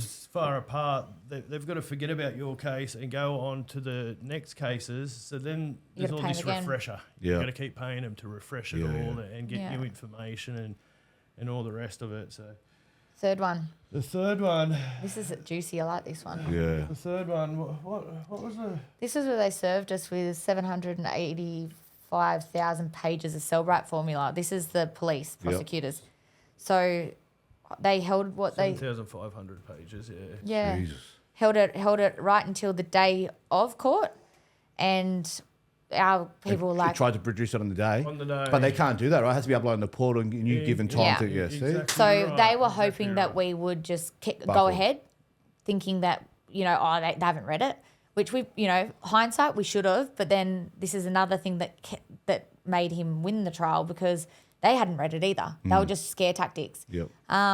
So we went, threw our hands up. Look, throw away another 130 grand. But we went, we're not doing this. Look, we've got to read through this because it wasn't just we're looking at, a charge. We're looking at years of jail time. I was looking at some heavy time. What was it, 16 years or something ridiculous? There was 16 for multiple accounts. So I'll pause you there. I was look at Jared Haynes' case, right? Well, we were in the same courtroom. The day he was in front of us before. Same judge. Same judge. So I was in that court block. So and literally Todd went into the room as Jared came out. Serious. Yeah, it was wild. But so he was in there. He sat in the same chair, and then he points over to me and he goes, and the tissues that were in the poor guy's bloody section was wild. Yeah. It was insane. Also, coming back, imagine being. So I was just saying before. I said, my dad works 29 years in the prisons. I've worked with ex-coppers on other gigs, and I said, and I've asked guys that have been in prison. I said, do you think there's people in prison that are innocent? And they're like, all ex-cops, corrections, and crims. Yep. And the biggest one is like DV. And it's just like, I had a guy said to me, he goes, man, I'm surprised you're not in prison. I was like, why? He goes, mate, just all the DV allegations. And like that guy I just had on there, and sent a text message, locked up, breach, back to the rate real quick. Jared Hayne, perfect example. Jared Hayne, imagine he did 4 years in 4 years in prison. 5 years later, he gets found innocent. The judge would have been the same one. The judge, there was a text message from her saying, "Oh fuck, if anyone sees this message, I've got to delete these messages because if they find out that I've made it up, he's going to get off." The judge refused to acknowledge that message. What do you mean you refuse? That's the most important part? And that's like saying you found a weapon at a crime scene. You're like, I refuse to acknowledge that. What do you mean? That was And could you imagine sitting in this fucking prison cell, staring at the ceiling all night, 24/7, going, "I've been stitched up." Like, if you come, that's when you'd probably come out and do something because you've just been locked up for 5 years, staring at the ceiling, thinking about the person that stitched you up. That's crazy. I've heard the same. The amount of people that are in there for whatever they're in there innocently because they don't have the mental strength, the money, or the family support. And then imagine going to prison for. I assume he would have been put in protection just with being a famous player as well, NRL. But like Jack DeBellin was the same. He was prime his career. Got Josh Reynolds. And then you can't play for 2-3 years. Come back, you've lost your form. Sorry, mate, you can go now. But what about the last 2-3 years of my life? So. That's wild. No, sorry, no compensation. No compensation. Your name gets dragged through the mud, lose your job. It's like a wild card who you actually pick. It's as a judge? No, a judge. Oh, yeah, don't even get me started on that one. But as a judge, but also who you pick as your legal team. Yeah, so true. when we first met and I looked at Todd's his legal team that I had, I was like, babe, what are you doing? Like, these people in Nowra, like, nah. I was like, sack them. Like, we'll go. And we ended up getting our criminal. Are you allowed to say who they are? Yeah, you can. Yeah, so Caitlin Drubble, she is a legend. And Justine Hopper, for the she was a barrister. They were just the most amazing legal team. Say that because people in your area might, for future she's a weapon, you know, and goes over and beyond for you no matter what. So, yeah, we couldn't speak highly enough of her. Caitlin Dramble from Wollongong area. If you're ever in strife with DV stuff, she is a gun. Yeah. And she sort of become our friend. Yeah. We'll text her in work hours, out of work hours. Sorry, Caitlin, if I'm not allowed to say that. But yeah, she really took it on when she saw how much. She didn't see it just as a client. She could see straight through it. Personal. She really took it on. She could see straight through all the lies, so she was great. So, yeah, get you to your third trial. The police. The police, 7,000 pages, messages, police, celebrate. Yeah, just serving late material, last minute statements. What, that was her seventh statement she put in? She ended up, there was 9 in total. She dragged my son out of school, got him in, left him in the room with police to do a statement last minute, just served with all this. No support person, child in a lock-up cell with the police prosecutor who was, not only when you see the footage, was saying, so now, was there anything, anything unusual of Dad? Like, did Dad do any sort of stuff that, and just baiting? Trying to put in the words in your mouth. He was 10 at the time, baiting a 10-year-old. It was bad. So anyway, we refused to actually go ahead without reviewing the formula, and we were lucky that Caitlin actually stood up and went, we're going cost for this. This is actually, there was a word for it, corruption and whatever it was, and we got awarded costs for that time. So good on you. Not the whole cost. I think we got 77,000 or something awarded. I got awarded costs too, but it wasn't from the whole time. It's like from when you win the appeal to like something like that. Yeah, it's just for those days, that block day. Yeah. Which I don't get. That the lawyers got. Yeah, the lawyers get that. Of course. That didn't go in my bank at all. Just goes for the next one. Oh yeah. So that the DV stuff, we Caitlin severed the DV charges, the intimidation choke, that stuff. Kept that separate to the rape accusations, which I was in front of a 13-day jury. We done that one first, didn't we? We done the rape stuff. So they break it down, the charges, do they? Well, they break it down because the other two charges came after the fact, so they got separated and severed. So we went judge alone for the 2, and then the others we went for in front of a juror. So the rape charge was for a juror? Yeah. So for the listeners at home, I've never had a guest on that gone to trial that had a jury. So for the rape allegation, it was 13 days trial with 13 people in the jury stand. That's correct, yeah. So I'm in there, going into the big courthouse, family support there sitting at the back, judge and his associates at the front, barrister teams in the middle, police prosecutors. On one side, they start bringing in jurors who you get to choose. Yeah, how does that work for everyone? 26. They bring them in the courtroom and you guys choose? Yep. Yeah, so your average person will get sent a letter. You're on jury duty on this date. Now, these are all local people too. Oh, no. So you get a letter. You got to go to court on that day to be there for whatever case. So they bring these people in and I get to select. I'm talking to my lawyer and barrister. Does your ex get to play a part in selecting? No way. Oh, no, okay, no. She's in the padded room. She's in the safe room. She's protected. Safe room. She's protected, because all this bad stuff's happened to Yeah, her. yeah. So they come in and a long story short, they bring in, say, 22, 25 people and you select the ones you want. Anyway, selected to be me 13 jurors, mixture men, women, older, younger. Maybe a bit of a tactic with the charges I was up against, the rape. I thought and my team thought it might be better to have predominantly women listen to a man get accused of raping another woman. It could have had a negative impact. You know what I mean? Yeah. So anyway, we selected our team, and away it went. My story unfolded of this rape allegations, which was only. I was only accused of this rape and inappropriately sexually touching or something 2 days before the 10th of May 2020, when I thought I was coming home. I was staying back at the house, like I mentioned earlier. Counselling was going well. She's like, yeah, things are okay. We were a married couple. We'd been together since we were 16. We had a child. We thought we sort our problems out. We go to bed. We shower. We go to bed at night. We cuddle. She backs up to me, put her hand on her breast, a cuddle. Thought maybe I might try and get a bit. Not happening. Fell asleep. That was one charge, sexually inappropriate touching. She accused me of that because my hand was on her breast. Now, Hannah sat in all this in front of the jurors. How did this unfold? What every clothes detail, were you? like down to where my fingers went at certain points.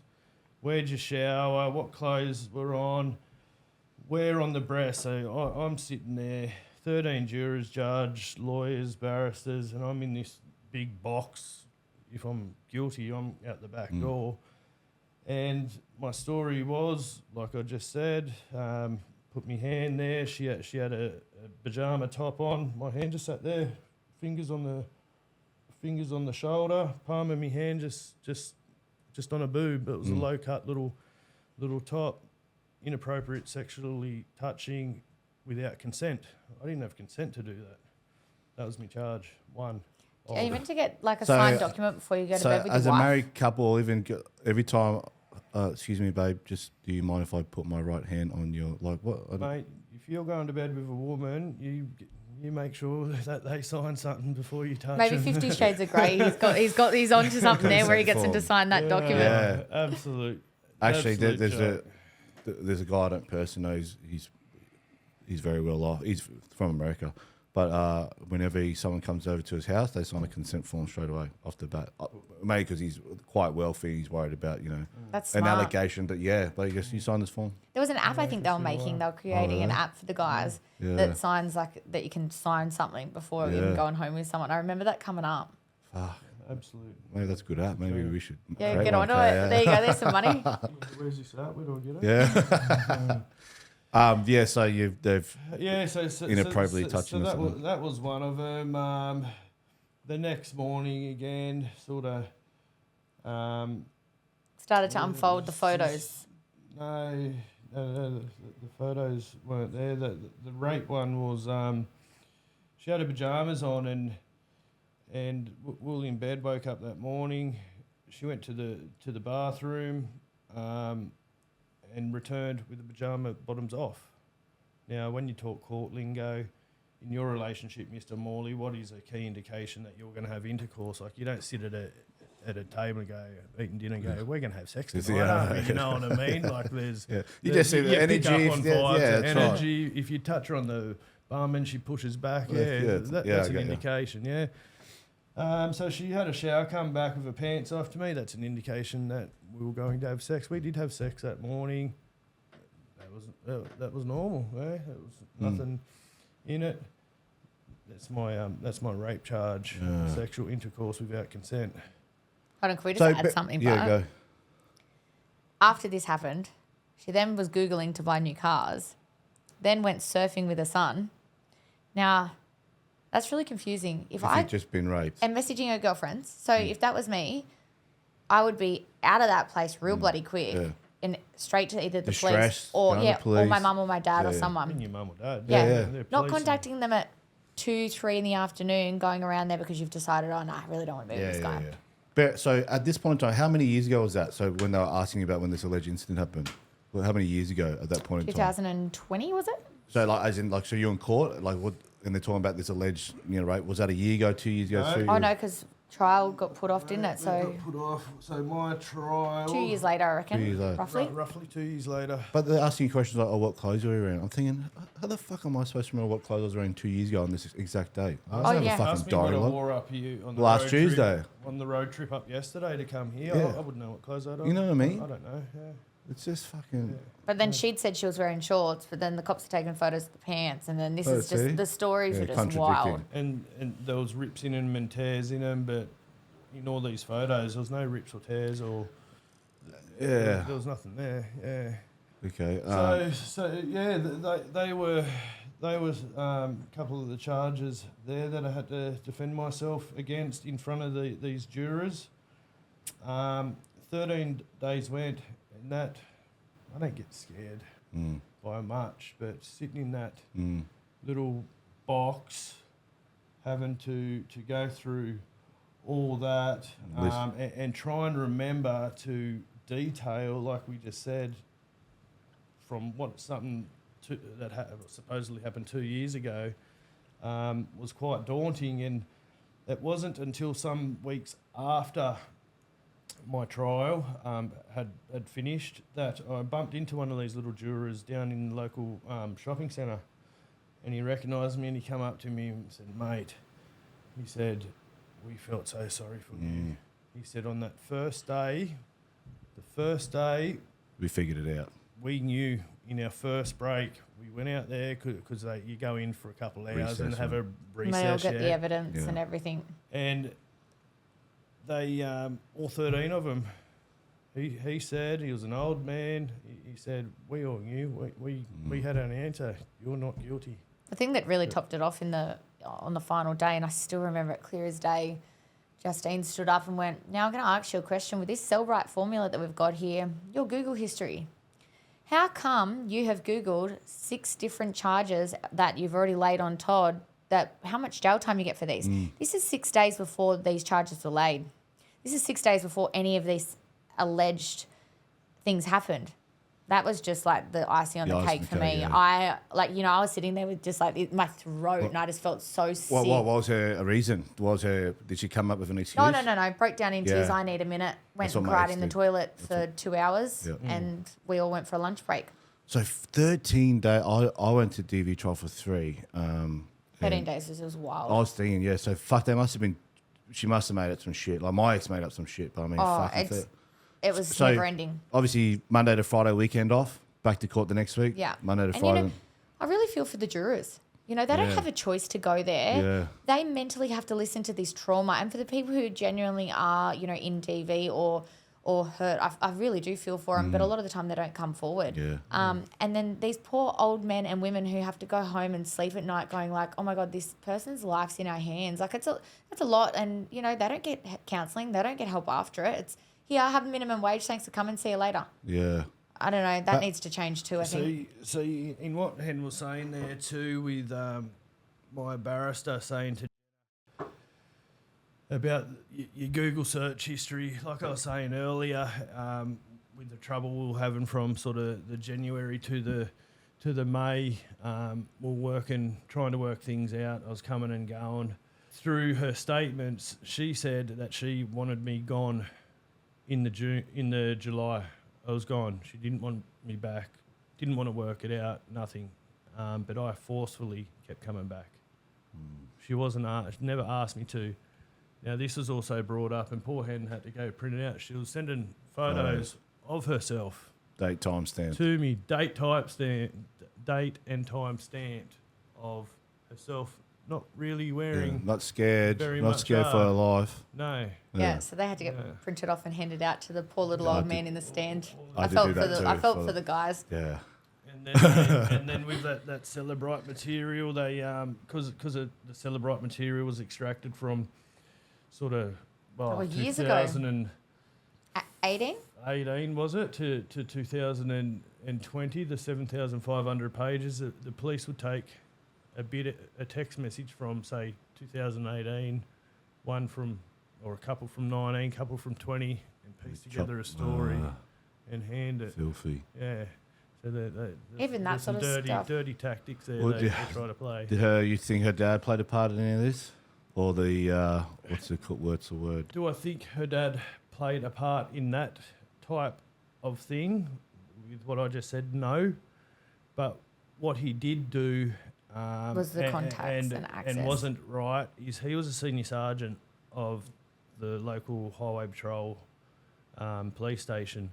He used his own personal mobile to call the personal mobile of the superior for the charges to be laid.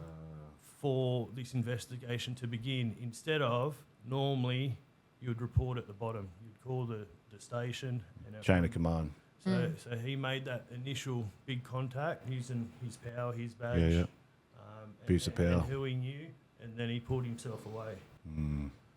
And retired on day 5 or 6 of my trial. Of course. Before it all come out. Yeah, never put in a statement or anything. Kept him. And this is his daughter, who I'd raped and bashed. Now that you said that, I'm wondering if he played a part in getting your trial postponed more, because he had time to serve in the police until he got his golden badge. That's right, exactly. He wants the golden handcuff pension, retirement, because if he retires too soon, so that's his wife that said she had hip surgery, right? That's right. And this wife, so we're talking about stalking, harass, and intimidation. And if I can just give a bit of a backstory about this stuff that now I see again in hindsight. The mother, Yvonne, head of emergency, she got a large compensation payout from the hospital because she was harassed and bullied out of her position.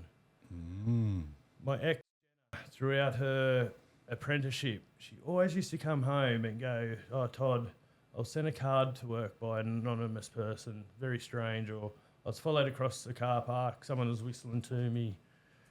This went on for years and years, these little things. There was one time at Falls Creek, our road is a one-way road. She'd come home from work. She just happened to notice this car, took a number plate, told her dad that this car was following her. Now her dad searched it, got the number plate, searched it, sent his work colleagues down to this man's house to ask him what he was doing, stalking, supposedly stalking. It turns out to be a 60-year-old man from a town in Ulladulla. I still have his contact now in my phone under Gary Stalker. His name was Gary. They got all his information. Yeah. He was just a 60-year-old man driving around, maybe lost, maybe nothing come from it. Now, this goes even further because Mick, in the police station, and they played so many dirty tactics through my trial. They wanted me gone. I never played dirty. I've got quite a bit, had quite a bit. I could have presented it. This one I didn't. As always thought, she was harassed, stalked, bullied, whatever. She mentioned it that often that Mick from the station acquired the pepper spray, a capsicum spray. When police have this sort of thing, it goes out of date, it expires, it gets put in storage. Sure. He took one from the station. She used to carry it around in a handbag. Way. It was always stored where my gun was, like when she didn't have it in her handbag. And the night of the police telling me that I got to go and I was grabbing my stuff, I still knew, I seen it there. Yeah. You could have just handed it to the police and said, well, here, this is from, but he's not like that. It's got the batch number. Yeah, serial number on it. It's got the batch, it's got the serial number. Yeah. Senior Sergeant Highway Patrol, getting capsicum spray for your daughter who's always thought she's been harassed and stalked. Like, you could get in some serious trouble there. I could have thrown that out there. Just didn't bother me, Didn't lower yourself to their standard. No. Where do you stop? Yeah. There's more. when you're in the what do you call it, fish bowl? What do you call it when you see the bowl? Yeah, little fish bowl. Fish bowl. Yeah. Mate, you get a Happy Meal. Do you? Yeah, they feed you cheeseburgers. Cheeseburger, chips and orange juice. But you're there like as a free civilian, right? You're not detained or anything. You're just there. I was detained all weekend. Yeah, I'm locked up. Oh, so as soon as you attend trial, you're locked up, or no, you're locked up. This is when the charges were laid. Oh, okay. So I was at work, juvenile justice. Yep. They tricked me to come down to get me clothes. So you locked up that whole time. Handcuffed all in weekend. Wow. Okay, got you. You get sick of cheeseburgers, fries, and orange juice. Yeah, I bet. Yeah. So what I assume did your legal team inform you about what to do? Did they say don't make eye contact with the jury? Don't do I mean, it would have been hard. Yes. I know I would have been looking. No, you do get some tips like that. You don't smirk. Which is hard because if I was there listening to allegations, I'd be rolling my eyes going, fucking really? No, like, really? Don't make eye contact with the jurors, and don't because they're looking at you and they're looking at your facial. Could you help not but have a quick look though? Nah, he did very well. Yeah. I was more so the one I think needed a gag because I was just like. I would have. Yeah, I would have had to look. I just. No, I'm sitting there, and you just. It's a surreal feeling. I could imagine. I imagine wish just upon anyone. Yeah, I remember just listening to some of the stuff. That she claimed, but mine was just 2-3 days just for judgment. You had a jury 13 days. Like Jesus Christ. I was looking at the judge, and I could see him roll his eyes or lift his eyebrows, and like you do, to be honest, you do look at the jurors. There's 13 of them there right in front of you, and you do see some people raising eyebrows or frowning or whatever. I tried not to look at too much on the screen, and I actually cried when I looked at her. I was getting accused of all this bullshit, all this serious stuff, and I was watching her. This is a girl I love to death, had a kid with. She was my girl, and to see her get so worked up, break out in a rash, absolutely bore her eyes out, was heart-wrenching for me to watch. I actually cried watching her believe herself tell the story about what she thought had happened. You actually walked out one day and didn't you call Mick or message me? I did. I said to Hannah, I need to call Mick, her dad, and say, look, we've all seen what's going on. Can you please make sure you got support around her? Yeah, That's what I thought. I didn't do it. But it was tough, yeah. So she was on screen, so she wasn't there in person for some of it? Well, she's inside the courthouse, but in a different room. Okay, yeah, I got you. Yeah. Was there any point where they bring her in person? No. No. Okay. No, she's a victim there. She got bashed and raped. Yeah. No, you got to protect them. Yeah, I remember whenever I started the DV stuff, she was in the safe room and she had to get escorted in. I was just like, what the fuck? Like, by the DPP, whatever they're called, women's.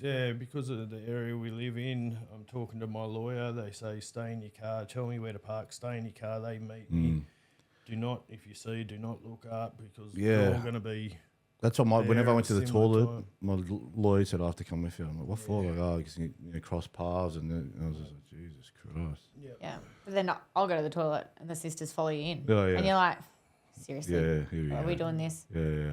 Don't smack your head on the wall because I didn't do it.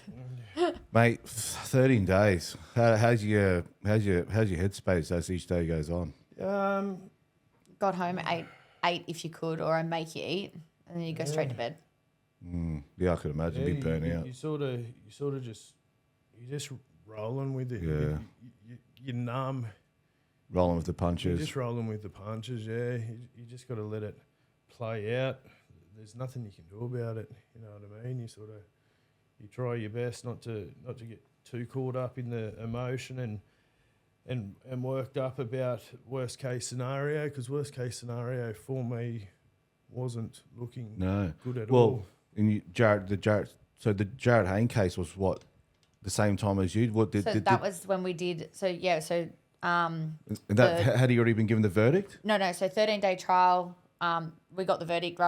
Then the next one was, I think, 2 months later, which we had to go to the Supreme Court. That was when Jared Haynes was in front of us, and we found out he got the verdict just as we were walking in there. So he's got found guilty. So how's that play on your mind? Oh, we felt sick. Yeah, I would too. It's like, this judge is already in a bad mood. Yeah. Like. Yeah, that back door, them hinges already lubed up because Jared Hayne just went in. I know, right? And they're not gonna. It's not going to be too hard to open them for me. I'll be out. For his one, they tried to take him back to trial for a fourth time he'd done 3 proper trials. It wasn't excused, postponed. And they're trying to get him back to a fourth trial, and the people saying, "What do you mean?" Watching the family is hard too. Like, it's just horrible. What else happened during that 13 days that fucking listeners or viewers might need to know? It's a bit foggy. Yeah. You block that out. That's yeah, trauma. I could imagine. Yeah, 13. Wow, you know. That's one thing that I am very grateful for my ex. You know, he knew, and this is the thing that's we're so confused. He knew about the whole time. We told him everything. We told all the charges. You know, Simon and Todd got along great. You know, so that one thing I can be thankful for was we said, look, this is coming up. We don't want anywhere near this emotional trauma. So for the 2 weeks, I stayed with her dad because it wasn't something you want to kid around. Yeah, of course. You know, so you don't need them to see our emotion. And we're so drained. We're going to bed. We'd finish at 4 and we'd be in bed by 5:30. What who were some of the people that got subpoenaed to be cross-examined? Anyone? Any witnesses? Did she have anyone subpoenaed to be cross-witness or? Yeah, she her mum gave a statement. An older sister. The older sister gave a statement. Dad, brother, younger sister didn't. Subpoenaed records were from, where'd they get records from? Doctors and... but I find it ironic that never once did she ever attend therapy or a counselling session. Now, right. I went through just a standard divorce and I was in therapy for 4 years. Yeah.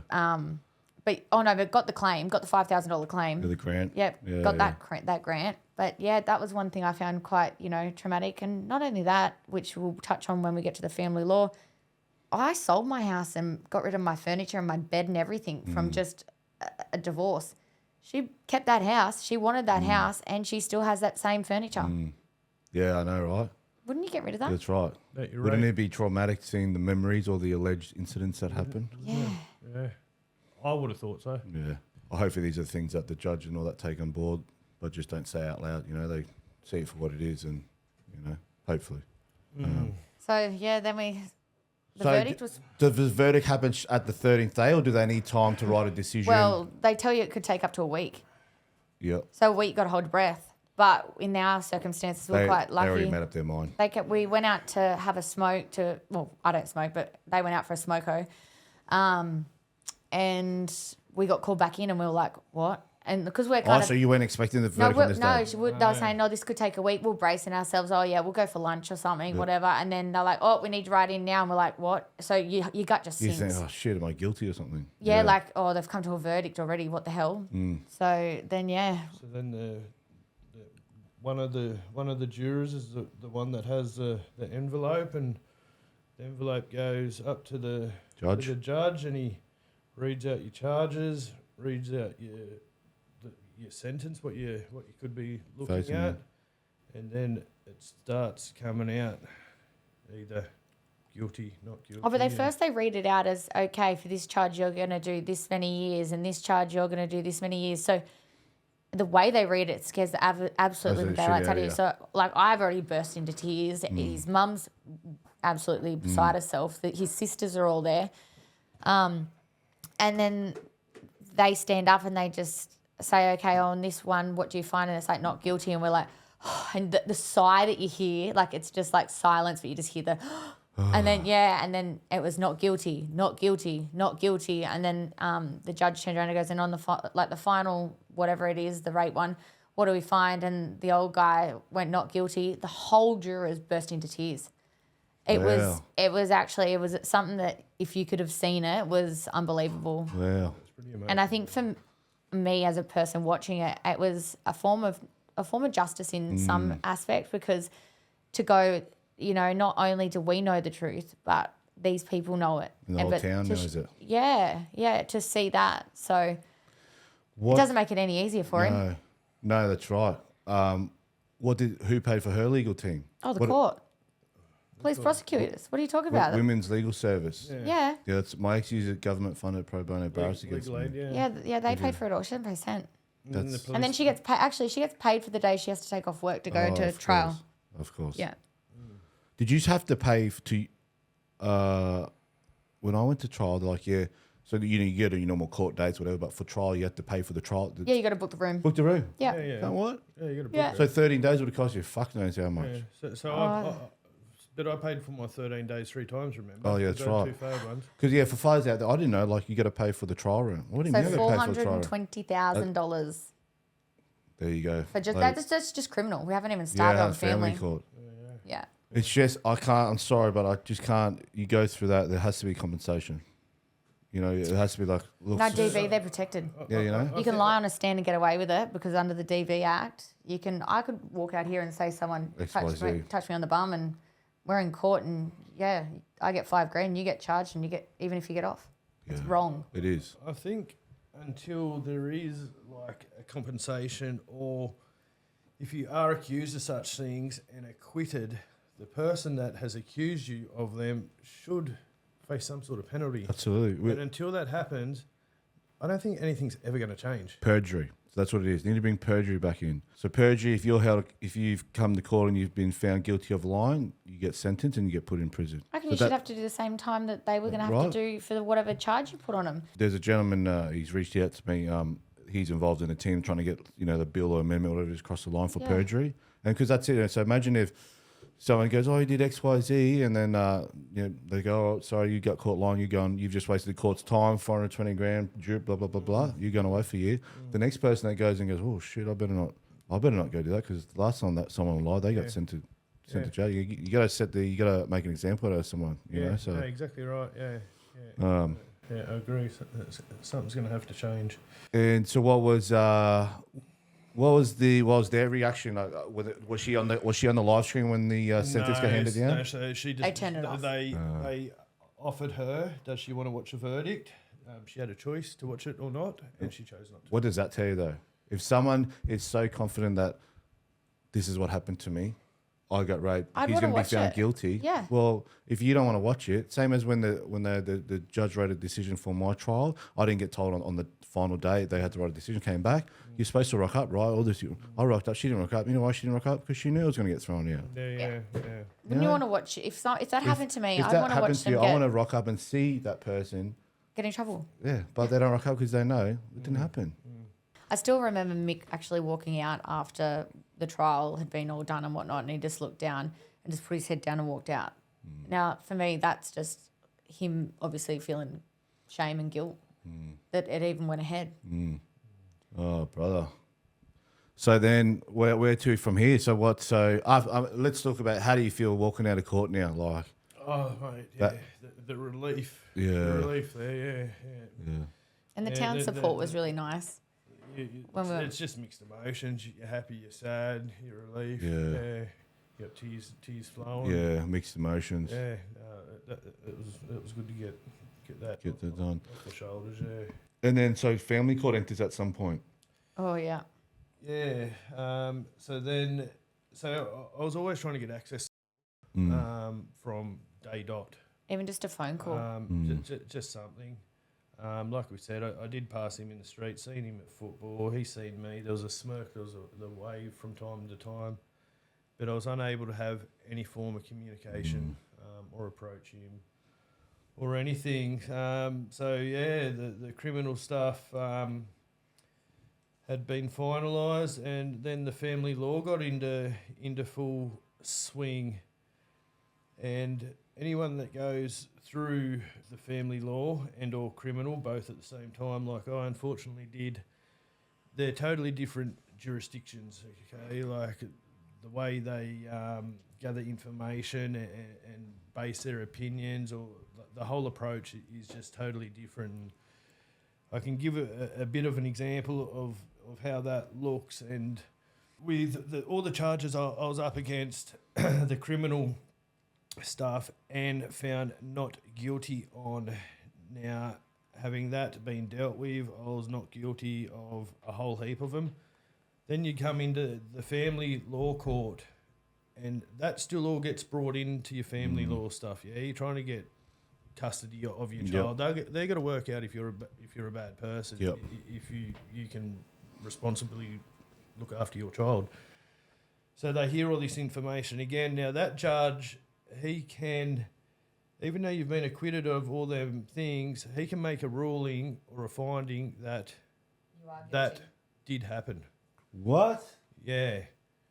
So one judge, criminal court, right to the highest. Has made a decision. That I was... Jury, not guilty. Not guilty. None of that stuff happened.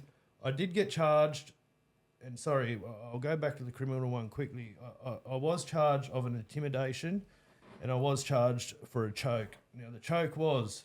Attempted choke. In one of her statements, she said that we were having a bit of a tiffle. She tried to walk away from me. I placed my hand on the back of her neck. I turned her and forcefully kissed her without her wanting to kiss. I was charged with a choke. The intimidation one was that in one of her statements, again, her story, we had a bit of an argument.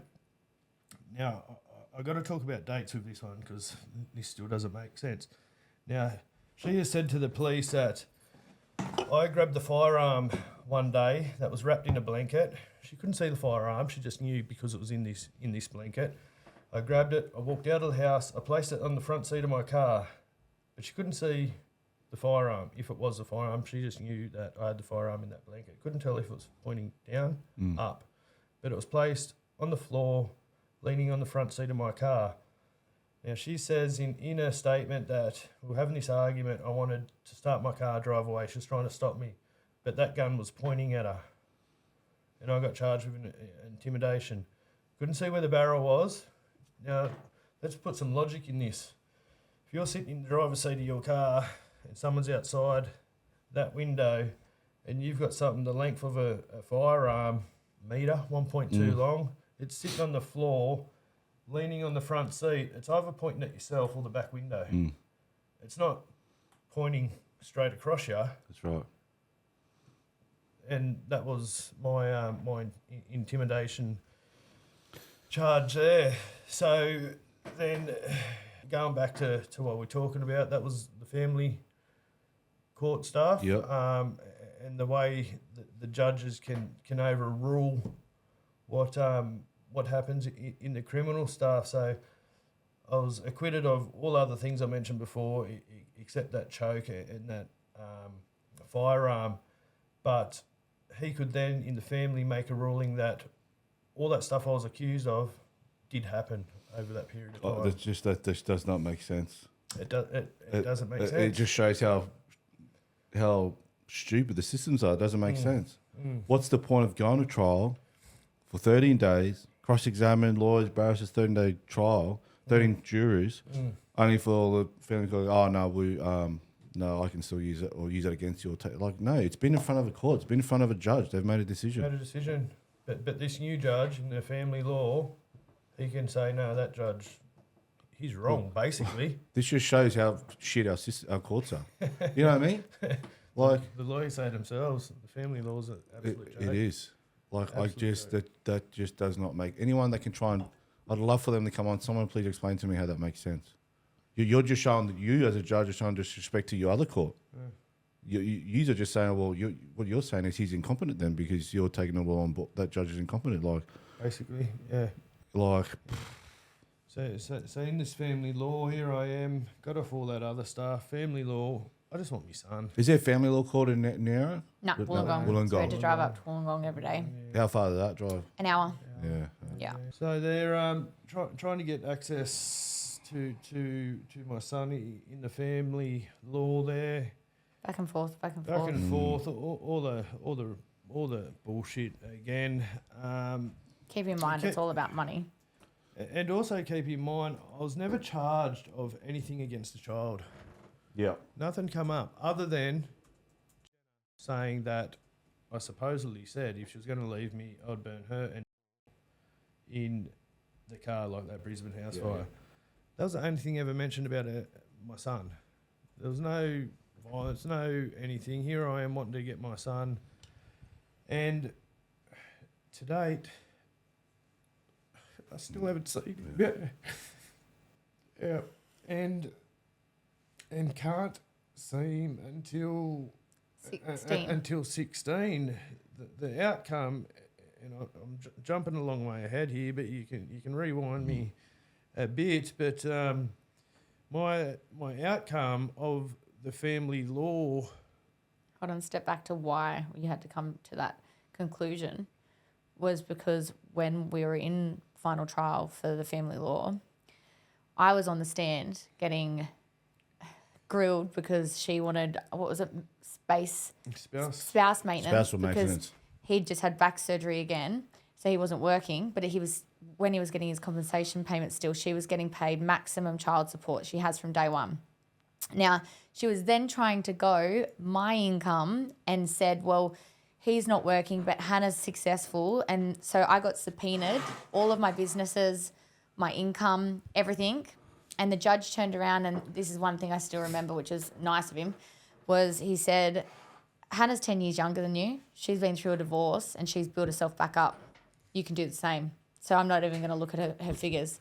So it's all like a good judge. about the money. But when he said that, all of a sudden, her barrister falls to the ground with gallstones and gets rushed off to the hospital. Literally. So everything gets paused. Let's go for a tea break, rah, rah, rah.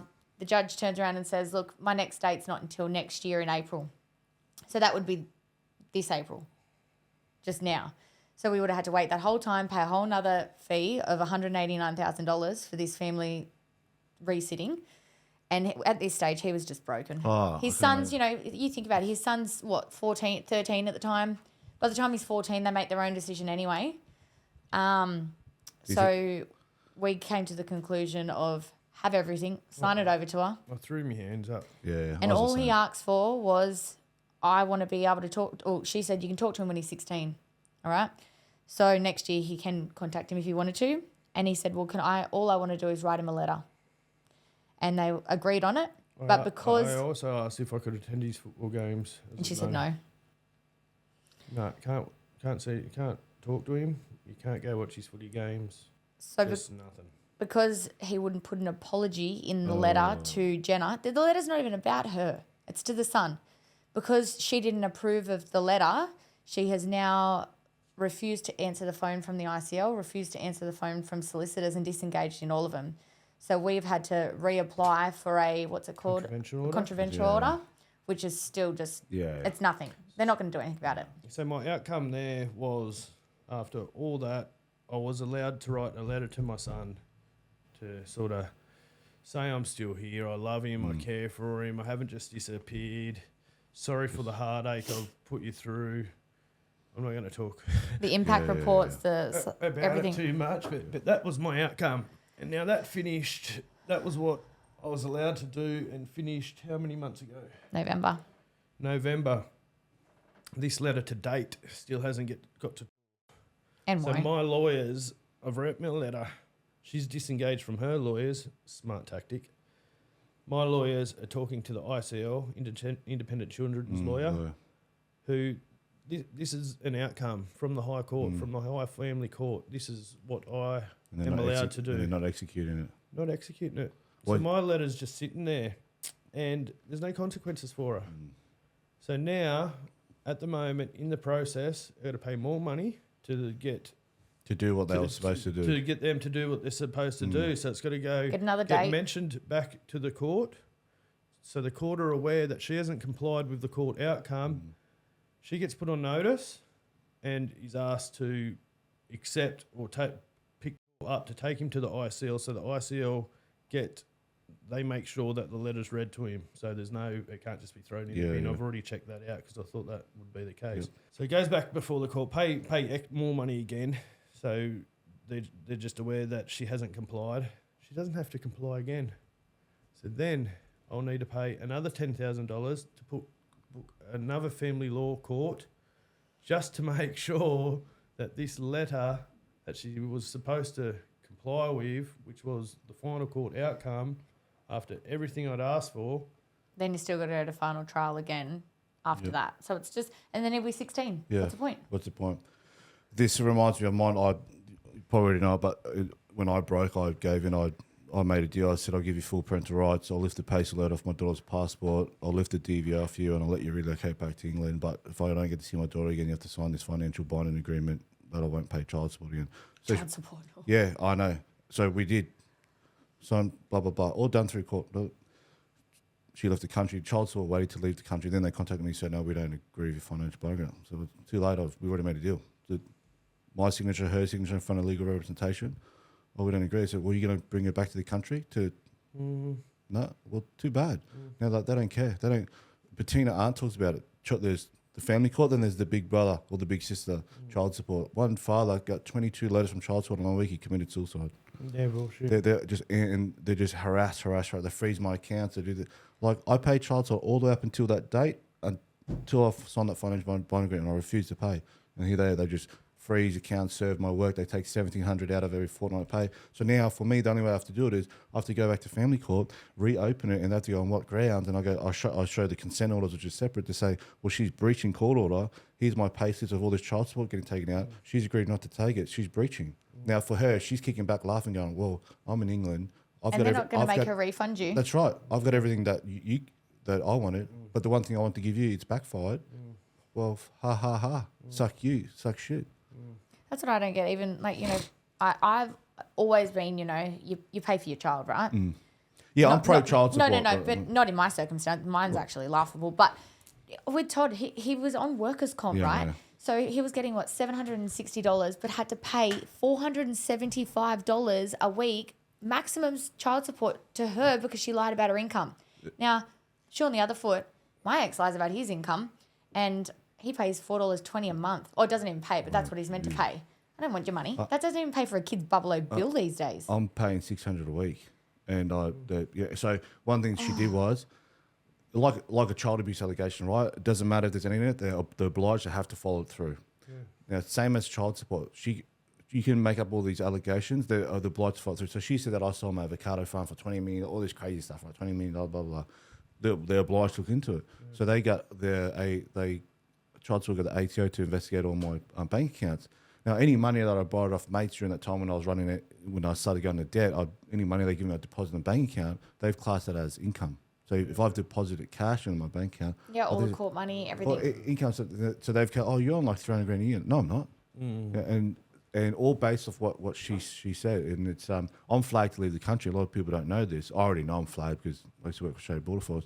If you have overdue child support, they'll stop you at the airport until you pay it because you're not allowed to go on holidays. Yep. So guest I've got coming on Sunday. He had a $22,000 holiday booked overseas. Went to the airport. They said, "Oh, sorry, mate, you got child support overdue." He goes, "Oh, fuck, well, whatever." They kept sending bills to an old address. He doesn't have contact. Blah blah. He goes, "How much is it?" $10,000. He goes, "I'll just pay it now." They said, "No, too bad, so sad. Can't cancel his flights." That's why I find it so funny because remember when in the family law court and they were like, "Oh, Miss Jobson, you take Mr. Morley on all these lavish holidays all around the countryside, rah, rah, rah." And I just laugh because now I look back at when Jenna's mum attacked me the day after our wedding about child support, which I've had my mouth very, very sealed shut. And I was like, but now you've personally attacked me. Right. So I posted it anyway. People can see that on the socials. But I thought if he hadn't paid it, they wouldn't be able to leave the country. Yeah. You don't get a choice. They take it directly out of your account. So what happened was, like, I've got a joint account with someone, and so they cracked the shit because they can't touch it because it's joint. Because it's joint. They can see your tax file number. There's another tax file number there, but they can't tell you because they don't know whose money they're taking. Yeah. So you could open up 20 bank accounts in your name. They can see all of them because the tax file numbers. Yeah. So they crack the shit. Because, I always used to get my child support sent to me via mail, and I go to the post office and pay it. They hate that. They're like, "Oh, no, just tell us you..." Nah, just send it to my house. So then they crack the shit. They just jump on my gov. They can see who I work for. Then they said, my boss called me like 6 weeks. "Oh, sorry, mate, just got served with this thing from child support. Like, they're taking 30 cents from every dollar thing. So every fortnight, $1,700 out. Boom, boom." And I think one of the guys that sponsors the podcast, he owns a mining company, pays some of his guys $160,000. He's got a year. These guys can struggle to be on their feet. They're just barely making rent because the child's like, "Well, you're on 160, so 140 can go to the month." You're like, "What?" Well, if we weren't together, how does he pay? Like, if you're how do you survive? $700 a week, but you're paying $465. How do you pay rent? Yeah. How do you pay for a car fuel, and everything. food? Yeah, and I'll ring them up. They talk over. They cut you. They're the main reason why a lot of fathers are taking their lives because I'm more pro child support, but how you calculate it and execute it's not correct. I don't know how you're fucking doing. And this if you're not allowed to see your kid, I think you don't get $1. And the fact that because the reason I did that financial bond agreement because I called them first. They said, "Oh, if your daughter goes to England, you're still going to pay child support." Okay, well, I better put this financial bond agreement in place. But I don't get to see her.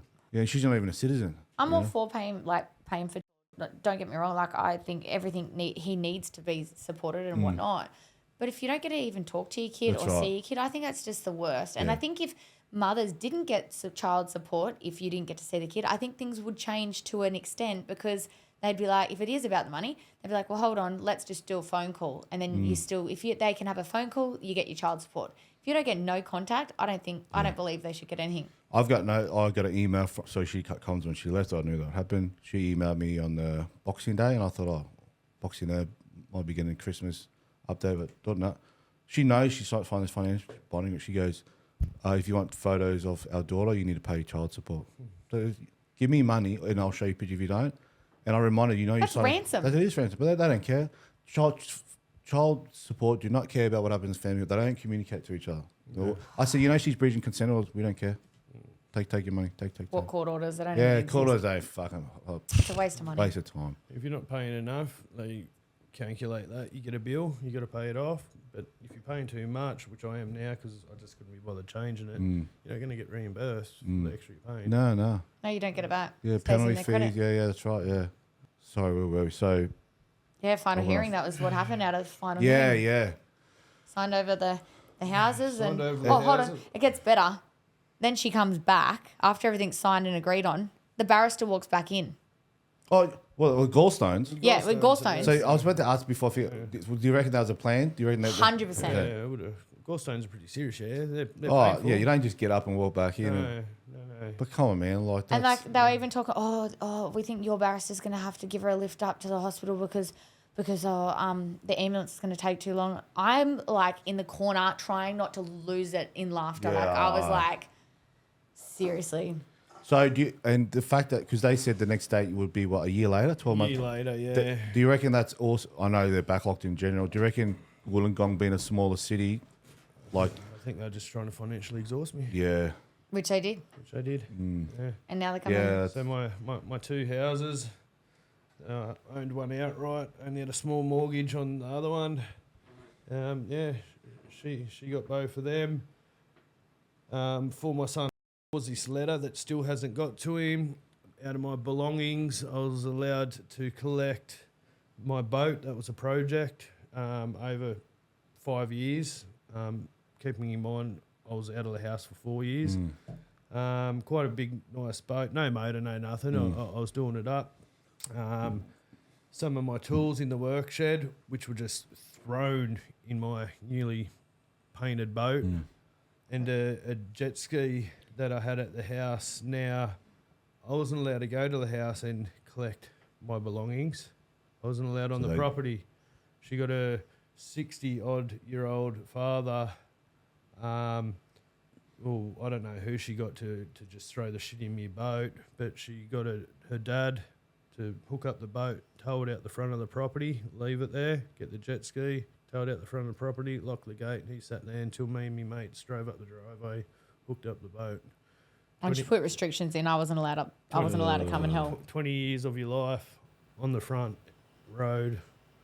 Ta-da, goodbye. Thanks for coming. That's fucked. And I'm still not letting your son read the letter that I was told. Yeah. He needs to read. Man, I had a guest on, slightly different, but he has letters that his kids wrote to his mum about the abuse that she put them through. But yeah, he's kept those letters. I assume you've kept a copy of the letter that you've given. You still got yeah.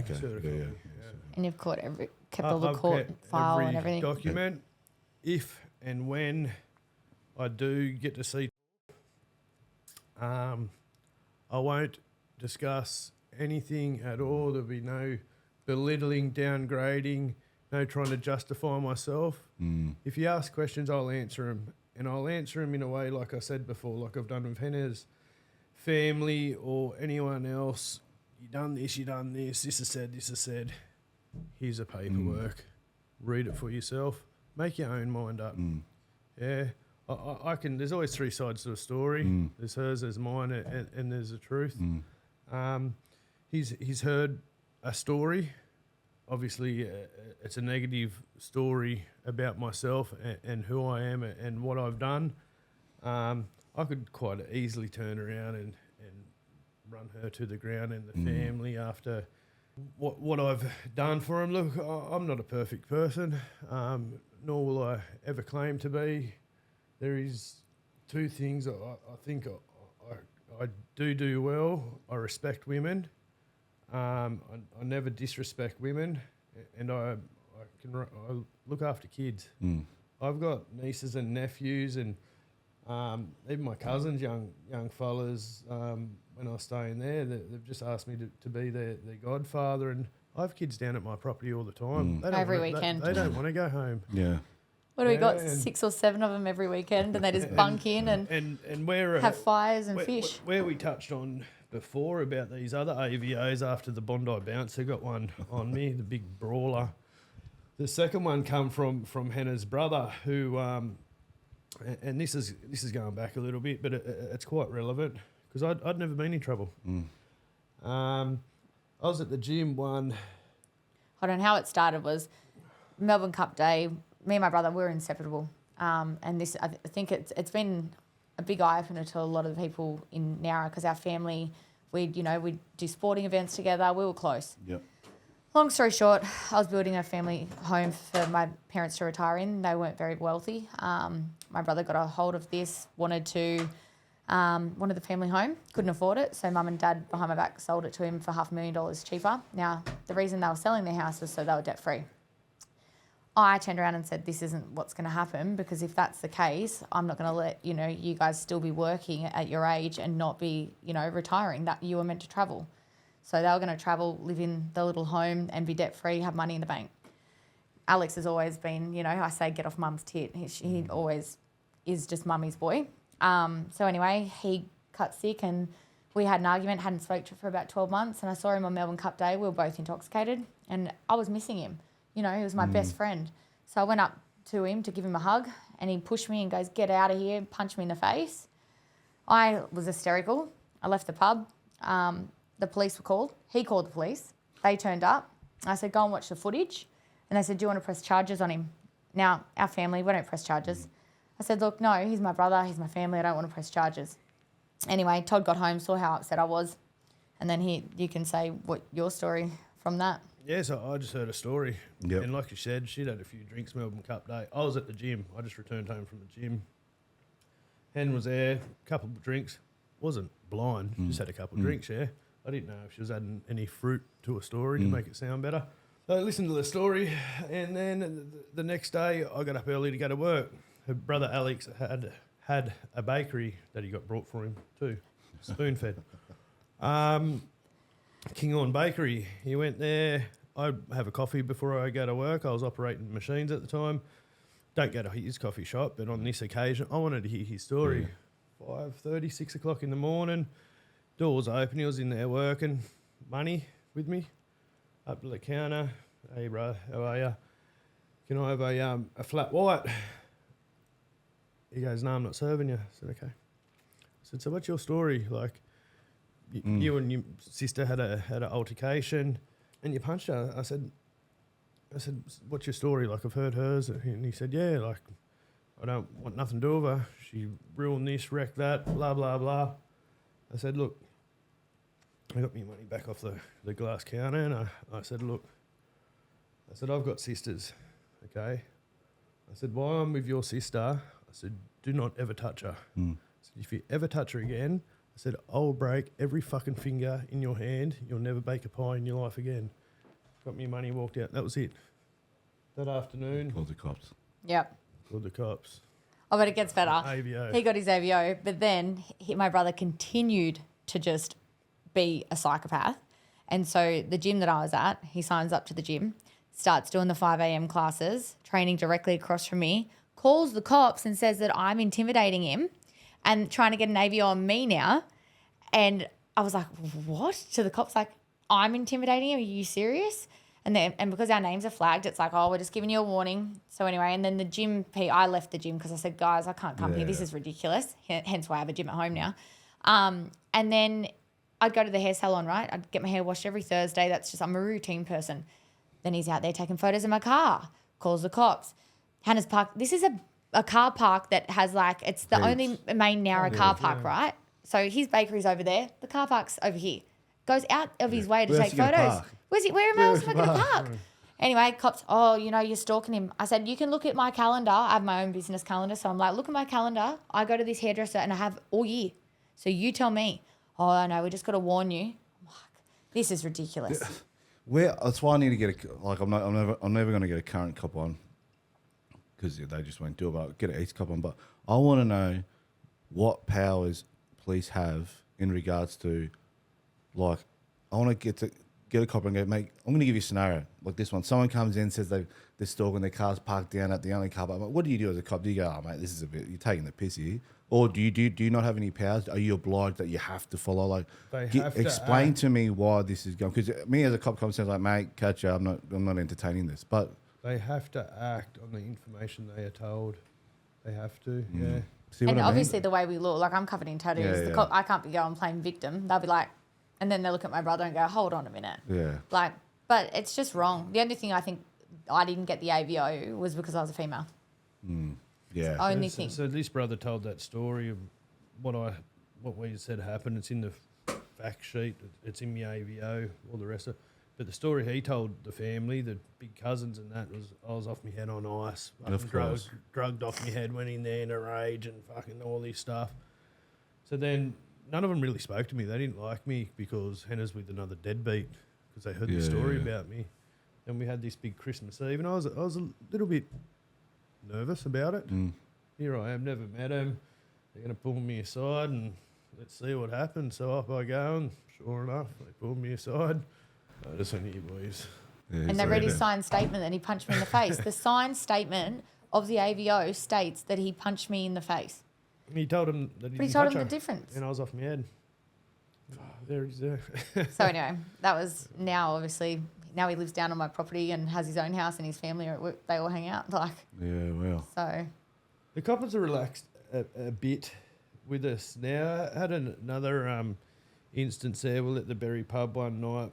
My ex's younger sister was with a mate of mine and we went in there. We were at the pub. She was there and a couple of drinks and she come up to me bawling her eyes out, carrying on with me. I can't believe all this has happened, like blah, blah, blah. And I didn't want to talk too much about it. And then he was... She even hugged you at one point. She did. And he was told that he needed to go there because I was still going through my criminal stuff at that time. They were trying to get me in more and more. They wanted me gone. So she got him to say that, or she tried to get him to say that I went there and I just turned this pub, it was Berry pub, I turned this pub upside down. Little me, just made a massive scene and he was intimidated and needed an AVO and all the rest of it. And going back to what you're saying, you wanted answers, people or police should use a bit of common sense and go, look, that can't be true, you know what I mean? But they just got to act on what they hear. So this cop, I won't name him, he come to our door one day at Bomaderry, one of many police that have been there, and Mr. Morley, Berry pub, this has happened, you've been accused of this, this is a full fact sheet. And I was like, it's been a bit of a cocky prick. I'm like, a fact's a fact. Something's been proven through court, okay? That bit of paper you're giving me, that's not a fact sheet. Yeah. That's a story someone's told you, okay? And we had enough, as you could imagine. Been going on for years, and I looked at this copper and I said to him, mate, one of you fellas are going to come here one day. I said, I'm going to get the cuffs off you. I'm going to cuff you. I'm going to get you gun. I'm going to shoot you. I'm going to put you in the car. I'm going to drive you up the road. And you can imagine me trying to drag him inside saying I just had enough. And this police officer now, I see him from time to time and we acknowledge, we don't sit there and talk and carry on, but we acknowledge each other. But he went back to and have a bit of a smirk. Yeah. He went back to the pub and got the footage. Yeah. And then he felt like a real dick because he's like, okay, hold on. I think that's why nothing came of your antics of that day because that was not very... I didn't say I was going to do it to him. I said, one of you fellas are grey area, hey? There's plenty of grey areas in this court system. Oh... And then obviously there's the pear shape with happening now. So you've been co-parenting with your ex perfectly for 7 years. Yep, they knew of all the charges Todd was on. Yep. If anything, Todd co-parented with my ex amazingly because you know, I don't want to talk to him. Text messages. There's text messages, there's footage. And obviously she was my ex-best friend, so it gets a little bit narky between two girls sometimes when she tries to tell me how to parent. There's too much emotion between the girls, And I get very well, I might look like I'm a hard exterior, but I'm a big softie, so I would always bow down to them and just go, okay, yep. And then Todd's like, why are you putting yourself out when you don't need to? So anyway, we get this letter in, November it was, saying you're going to court. And I'm like, huh, what? We were only just talking like the day before, everything's sweet. So, we're off to, family court now. And only advice I can say is represent yourself because I have been and it's gone great. And the reason they're taking you back to court is because his ex, Todd's ex, has touched base with them and gave their whole file over and said, my ex is this, and this, and which is highly illegal. You can't share family reports. And now they're treating Todd like a criminal. They've put restraints on him. He can't be left alone with my daughter, which then has made me change my work hours. 16 hours a week I've had to cut. I don't get child support. It's meant to be $4.20 or something. Still haven't seen a cent. Not that I want it. And I have to be the primary carer of pick up, drop off to school. So who put the order on that you couldn't spend time with your daughter? He asked for that and the judge approved it. So we co-parented. Mind you, hold on. There's DCJ reports. There's numerous... Because every state called, what's DCJ stand for? Department of Community Justice. So like assault reports on his partner against... There's on the stepson against... Like, there's numerous things against their family. Nothing on us. Todd smacked her once on the leg and she went back to school because she was being naughty. Like, my mind's blown. But I'm at the point, seriously, like, he wants full custody. My daughter, she stamps with her feet. She literally refused to go there. And then I got dragged back to court again. I'm the sort of person who, and I said this to her the other day on the phone, I said, darling, you got back from Dad's on the weekend, you had the best time, because she's saying I don't want to go there because he's restricting you to hang out with Todd. They go diving and do stuff together all the time. Used to. Not allowed. Well, not now, they're not allowed.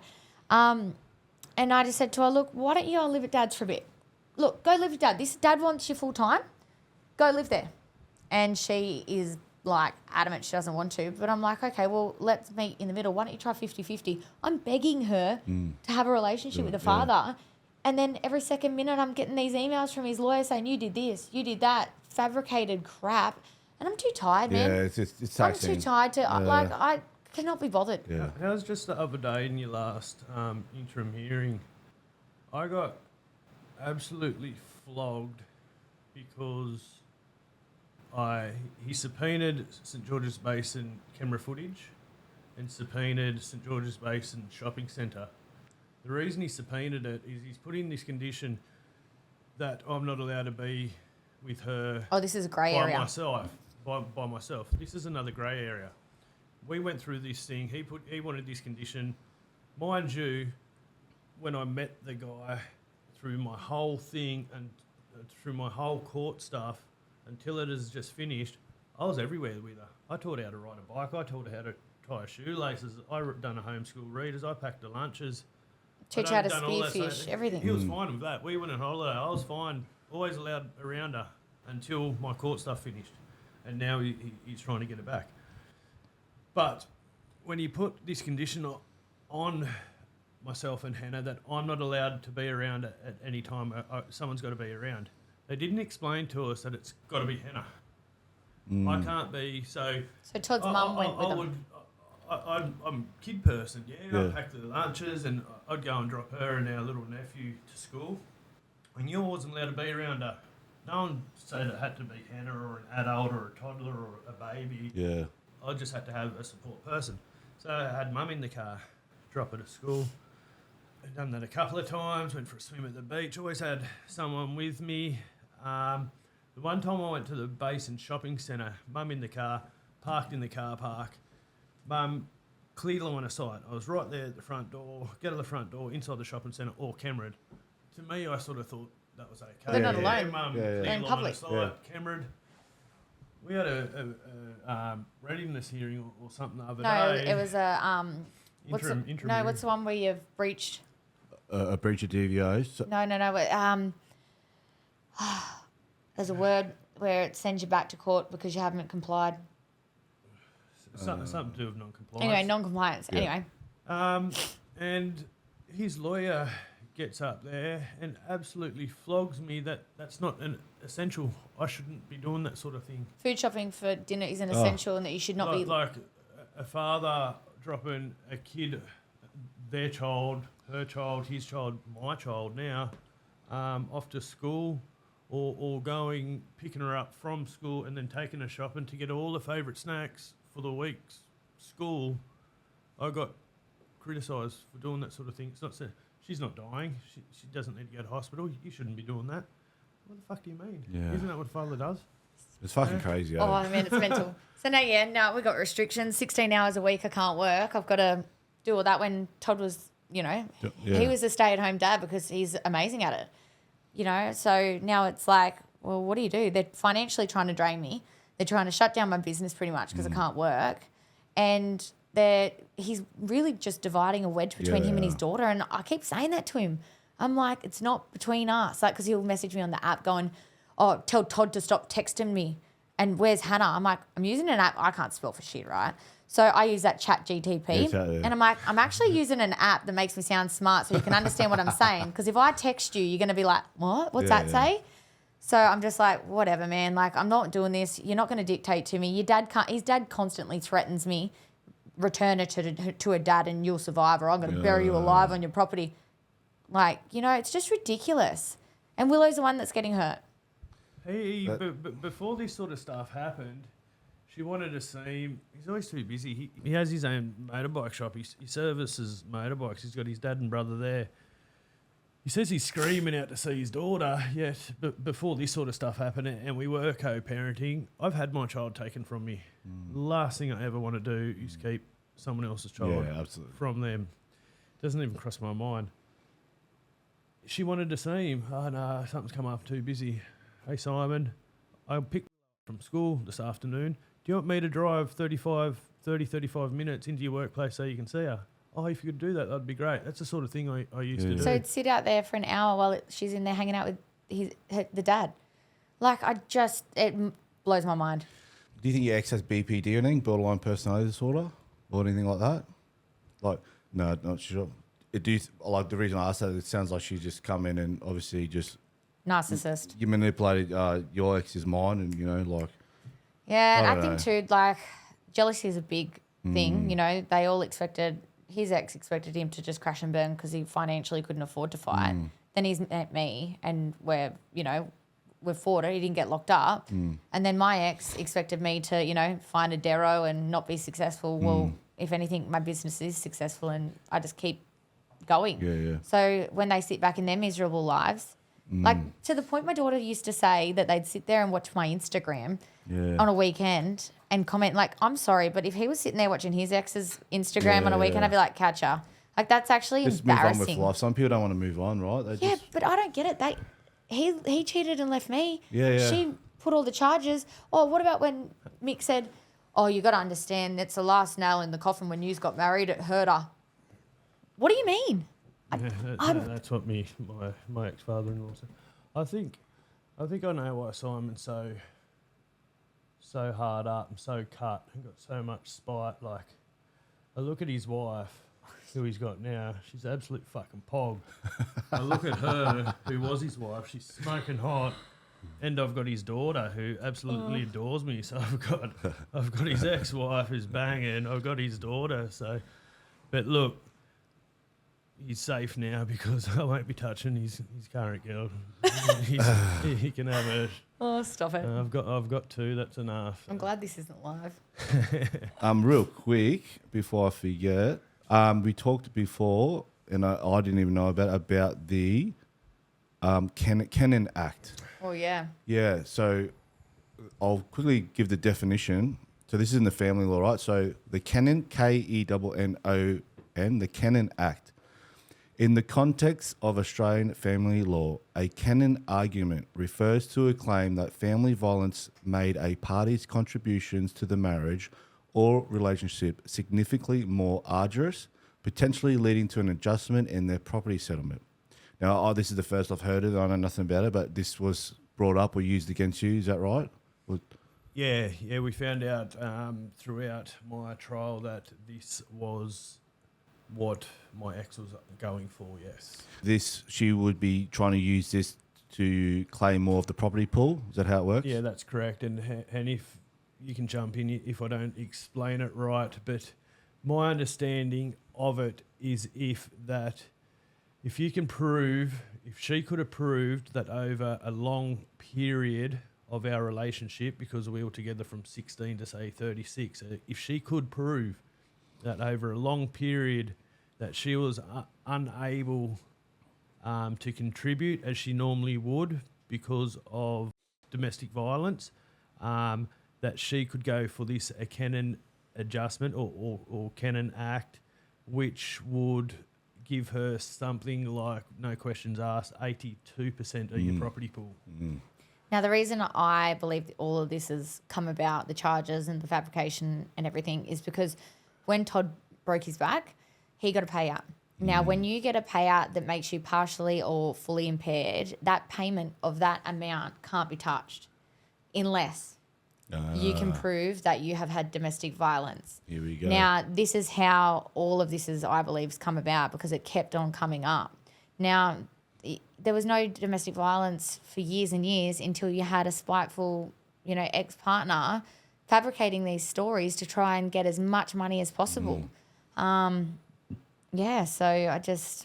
I don't know, that's another thing that needs to change. Yeah, that's another one for listeners, including myself. I didn't know about that, but it's good because, I'm always, even though my court's wrapped up, I'm still learning as more and more guests come on, But at the same time, we talk about this, and my other type, it's also like, it's a double-edged weapon because I'm also educating the other side. About what they, you know what I mean? It's hard. What do? You warn, but you also, other people listen, oh, shit, I didn't know about that. It's a lot of girls' ears just pricked up. Just saying, Ting, ting, ting. Yeah. It's the same as my stuff, but when you read all the lies and allegations, I'm not someone who can lie. Like, I can't stand a liar.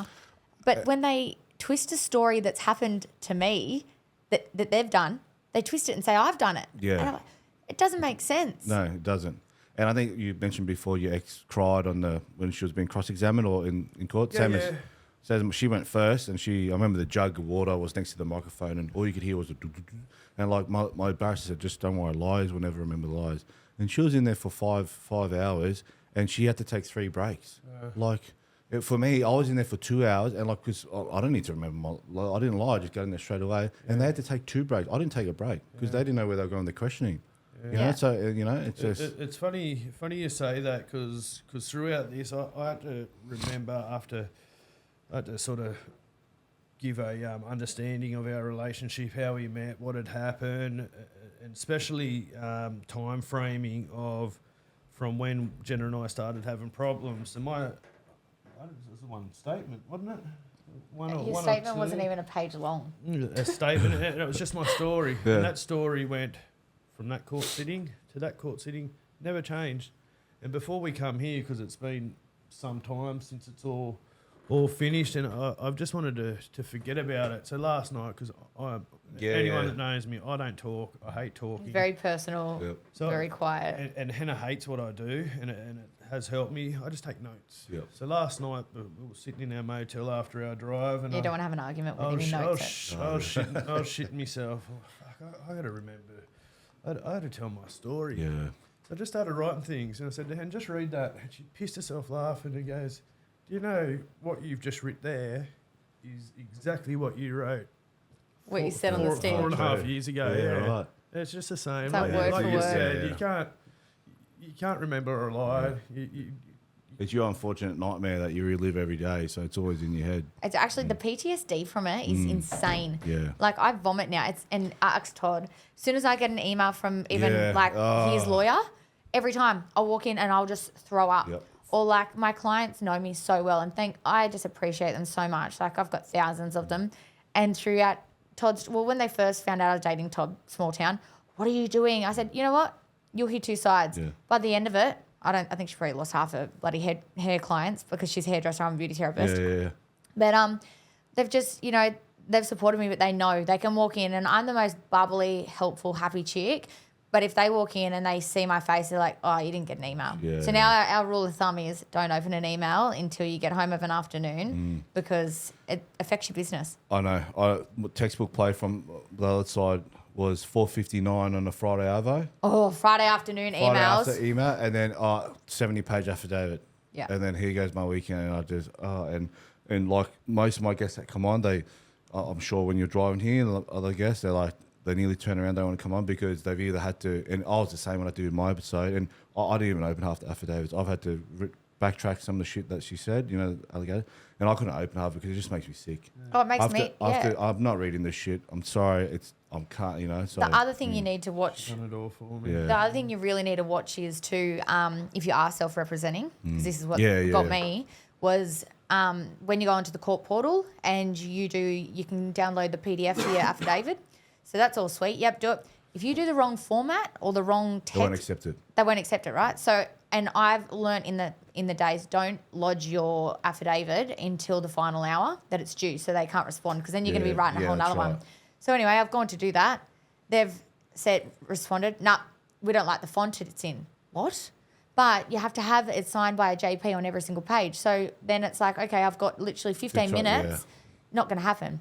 So then you go, okay, and you write in, you call them. I was on hold, 27 people in line, hang up at 5 o'clock because they didn't get to you. All right, whatever.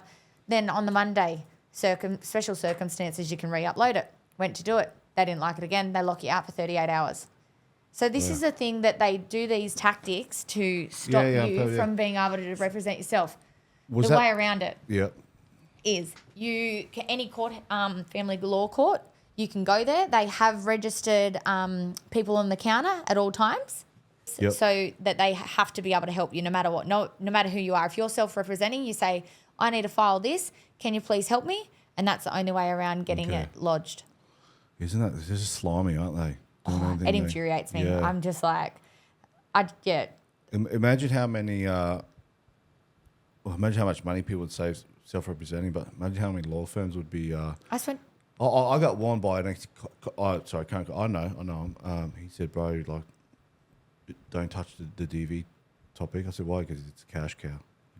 I spent $22,000 in 9 weeks. Oh, wow. When I just started with mine, and I just went, nah, I'm not doing it. Yeah, I refuse to. We've just spent nearly up to $1 million, and I'm like, I'm not. And everyone goes, oh, what? So you can pay for that and help do that, but you don't want to even do your own daughter? And I'm like, it's not about that for me. She can see who I am as a person, and I'm always here. And if he wants to take her off me and he wants to do better, go for it. But, people that haven't been involved in the system, people that are watching this involved, that they know exactly what we're talking about. But there'll be people that haven't been involved in the system, like, oh, what are they talking about? Oh, that can't be right. The judge would always get it, or the court would, like they got no idea. No. And I just get tired of it. Yeah. I'm like, I don't even reply to the affidavits now because it's all lies. It's like, you got to do an updated one. Yeah, and I used to go, so here I am responding, apparently you did this, and I'll just say, didn't happen. They're like, oh, you need to elaborate more. How am I supposed to elaborate on something that did not happen? Sorry, on Thursday, I did not slap her. I was actually on the toilet. Yeah, like how am I, you just, didn't happen, no. And like, oh, you need to elaborate more. Like, bro, like, how am I supposed to elaborate on something that just, what am I supposed to say other than that I wasn't and there? They don't even read half the time. I can give them all the statements and text messages of him agreeing to change her school, all that. Yeah. They don't read it. No, I went to court one time, and the judge said, my daughter was, 2 at the time, but, he said, oh, you're here for your son, Leo, who's, 6 months old. No, you've got the age, the name, and the mistakes. Like, I just nearly walked out. Today's going to be a waste of time. Today's going to be a waste of time. Or they gave me a support worker because I'm representing myself. Anyway, starts reading my family report, impact report. And then I was talking to her, and I mentioned, obviously, Todd's son's name. Oh, stop. Hold on. I can't be your support worker anymore. What do you mean? Conflict of interest. Hold on. So I've just briefed you for the last X amount of time, all of my insights. I've got trust on you, and now you can't help me? So I'm like, I don't want any help. No one help me. Man, I don't know if I could be a lawyer, because I don't know if I could take money and go rock up the trial. Like, fuck, sorry, man. Like, fucking, like. I couldn't do it. It's it's robbery. Well, yeah. Just family destroying. They know what they're doing. They all meet for coffee. Like, my transcript cost me, obviously, the transcript will cost. You got to buy it if you want it. Yep. But obviously, like your 13-day, if you had a 1-day trial, your transcript would cost X amount, $500, make it up. But if you had a 13-day trial, it would cost $6,000 because they've got to give you for every day, right? So, a gentleman that's coming on just spent $5,300 to get the transcript from my final trial. Even the impact report writers, like, they're insane. What, $12,000 or something you're saying? Oh, yeah. One guy, he paid it twice. You know? And I remember my transcript, they said, oh, yeah, it costs you $500, but and we'll take 10 days to deliver. But if you want it in 9 days, 8 days, 7 days, you have to pay that little bit more. Even the drug test. It's already typed up, bro. You've typed it up. Just send it. Oh, we'll give you the express package. You have to pay extra. Oh, fuck. Drug testing, $400 every fortnight. I did a hair follicle test down at the family court-approved drug testing lab. I rock up to the address. I pull outside this house, little brick house. I ring my lawyer, bro, did you send the right address? And he goes, yeah, it can't be, bro. I'm outside someone's house. This is the family court approved drug testing for the Gold Coast. That's dodgy. Someone's paying someone in the garage. Yeah, right. Look, bro, no signage, no nothing. This is just a little brick house, and a sliding door come in. Oh, what is this? This is the family court approved drug testing, like, you know. That is wild. Yeah. Wild. Oh. Guys, have we missed anything? Where do you stop? Yeah, I know. Everyone just needs to move on and live a life and put the kids first. I know, exactly. Yeah, yeah. I am very lucky that, she's always had a voice and she will continue to, as much as it makes my hair fall out. But some kids don't get to have a voice. Full listen. So family court, criminal court cost you about $420 by the time we wrapped up. What did family cost you before we wrapped it up? Rough figure was $189,000 and then plus whatever on top. I stopped counting. It made me feel sick. Yeah, it does. That's someone's house. Yeah. Oh, yeah. Not to mention his whole life, savings, houses, everything gone. The thing I always used to say to him, but whenever it come down to money figures is, you know what, you can't buy what we've got. We'll live in a tin shed if that's what it means. Yeah, yeah. So, and that's what people need to remember. Yeah, it sucks that you've spent this kind of money, but... And we touched on it earlier on air, off air, I'm not sure, but I was told too in the beginning, and you said yourself that you're told that you go through this sort of thing and, you have a property pool, whatever it is, couple mil, few mil, not much at all, whatever, but just to walk away and don't fight. And like I did, because I hadn't been through it at all, obviously, that I was told that in the beginning. And I thought, no way in the world I'm walking away from my son and everything I've built. Like, I can't lose that much. And I have. Yeah. I've walked away. I've lost the love of my life, which... Unfortunately, it is what it is, and I've moved on to bigger and better things, minus my son. I've lost her, my 2 houses, and 20 years of my belongings.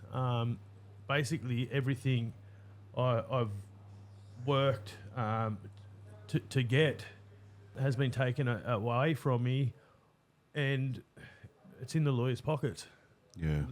They won it then, not me. Yeah, like they say, it's the lawyers that always win. So if I had my time again to save, I suppose myself, my mental health, and who I was, because I'm not the same person I was, I would have took that advice on and just throw your hands up there, yeah.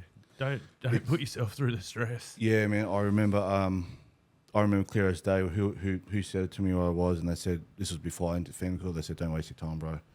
You up shit creek without a paddle. You up shit creek without a canoe. And I said, no, I'll prove you wrong. It's a waste of time and money. That was my attitude. I'm like, we'll fight to the end. I'm like, at least you can say you fought. Well, and I think that's what you have to take. At least, you know, let's just say we didn't. Let's just say we just didn't bother fighting. We kept our ass or whatever.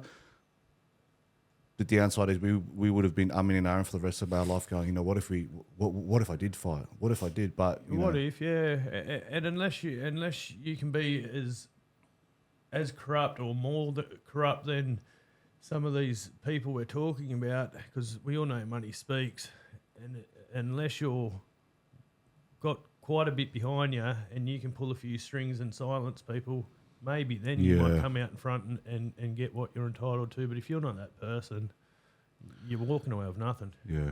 Well, I've got some conclusion questions, but before we go to conclusion questions, I want to make sure we haven't missed anything.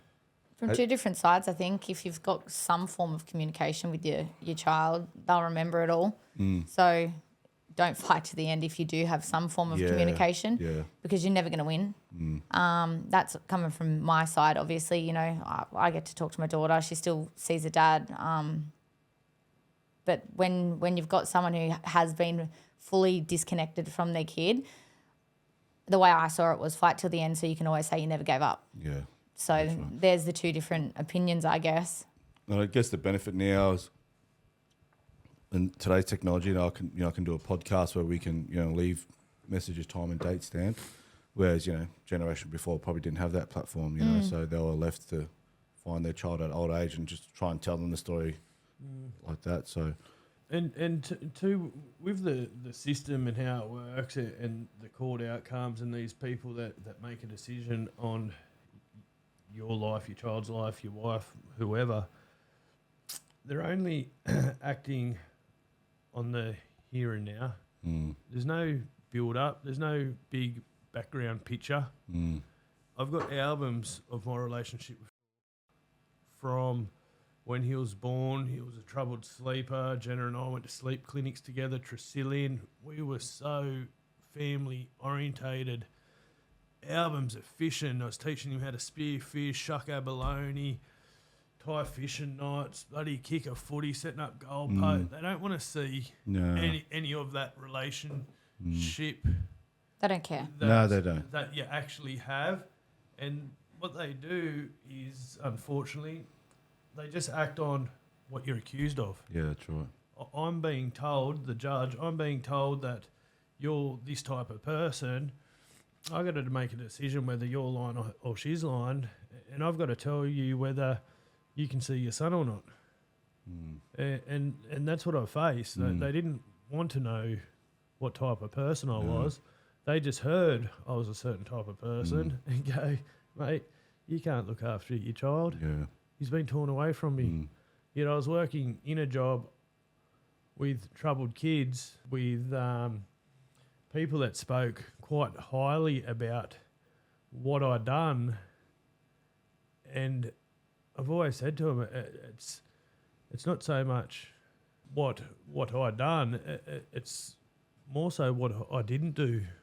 I sat there and listened, and just being there for them. Like a lot of these kids, they just don't have people around there for them. I suppose I'm getting a little bit off topic there, but yeah, having someone very being present, having someone very high up tell you that you aren't a responsible parent and you no longer can see your child is quite heart-wrenching. Yeah, I wish the judges. I wish we could swap seats and put the judges in our shoes and see how they feel when they go.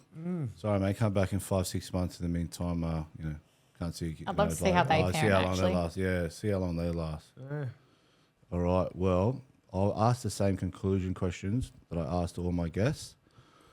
Oh no, I asked them for both years. Obviously, some are a bit father focused, but even when I've had a female on where it's a daughter partner, I always ask the same, get them to answer as best they can tailor to. First one.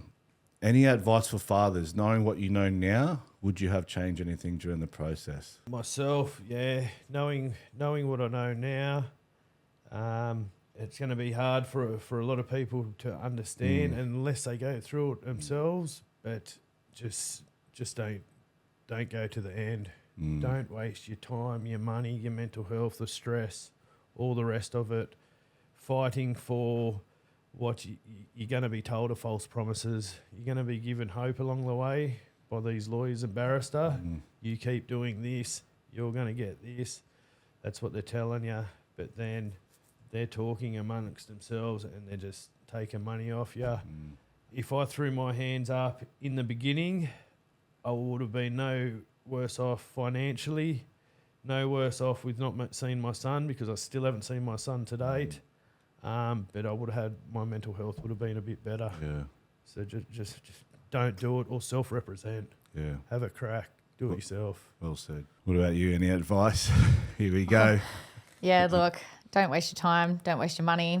Best advice I can give men is try not to play into their spineless stories. And, if it didn't happen, it didn't happen. Just one word answers, because they're going to make up stuff. They're going to just throw stories and spin stories. But even for the females, because look, we all know they're all going to click on just to listen. Guys, put all your emotions aside and put the kid first. Think about the kids. Look, I'm a mother that I had to do it for a very long time, and I still am doing it. And now I'm begging my daughter to still have a relationship with a father, even though she doesn't want to. Yeah. Because it's all, the only people who win in the end is the court system. And it needs to change. Yeah. Yeah. And everyone involved in the system, whether it's ICLs, report writers, it's all cash. Everyone's taking a bit of that pie. And you're only hurting your child at the end. Yeah, they're the ones that are damaged. Every child needs both parents. My son isn't hers, and he's definitely not mine. He's ours. Yeah. Put your shit They didn't aside. think about this when they were making it. No. Yeah. No. Here, come and lay on me. I'm going to make my kid. No.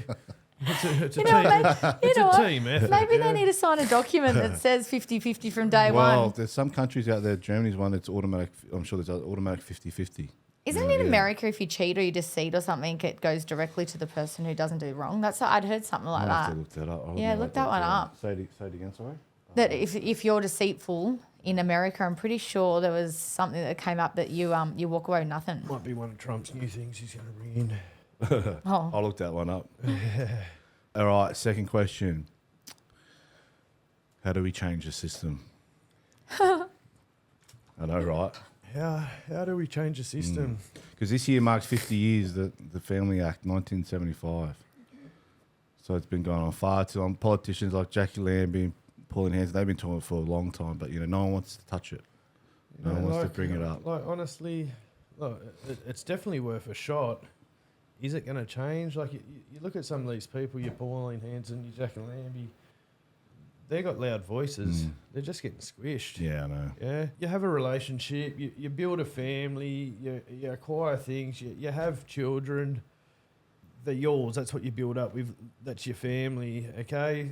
Sometimes things go wrong, and things happen. But to be accused of things that you haven't done, and to go through this bullshit system that I've been through and many other people have gone through or are about to go through, if you're accused of these certain things, whatever it is, and you are in front of a judge for a day, a jury for 13 days, and are acquitted of all this stuff, and everyone's listened to your story that you have been accused of doing these certain things, and you've got off, there's got to be a consequence for that person accusing you. That's right. Like perjury. Perjury. Like something has to change, and I think, unless that's brought in, I can't see much changing. Yeah. No, well said. I agree. What do you? I think people need to actually go against the system for once. Everyone's too scared to put their neck out because they just don't want criticism or they don't want the backlash. Like, no one wants to speak up or say something because, what if I get in trouble? Like, no, you need to stand up for what's right. Australia, we're meant to have all these rights. But when it comes to family law, you get your whole entire child taken off you. I just believe that it's disgusting. Yeah, it is.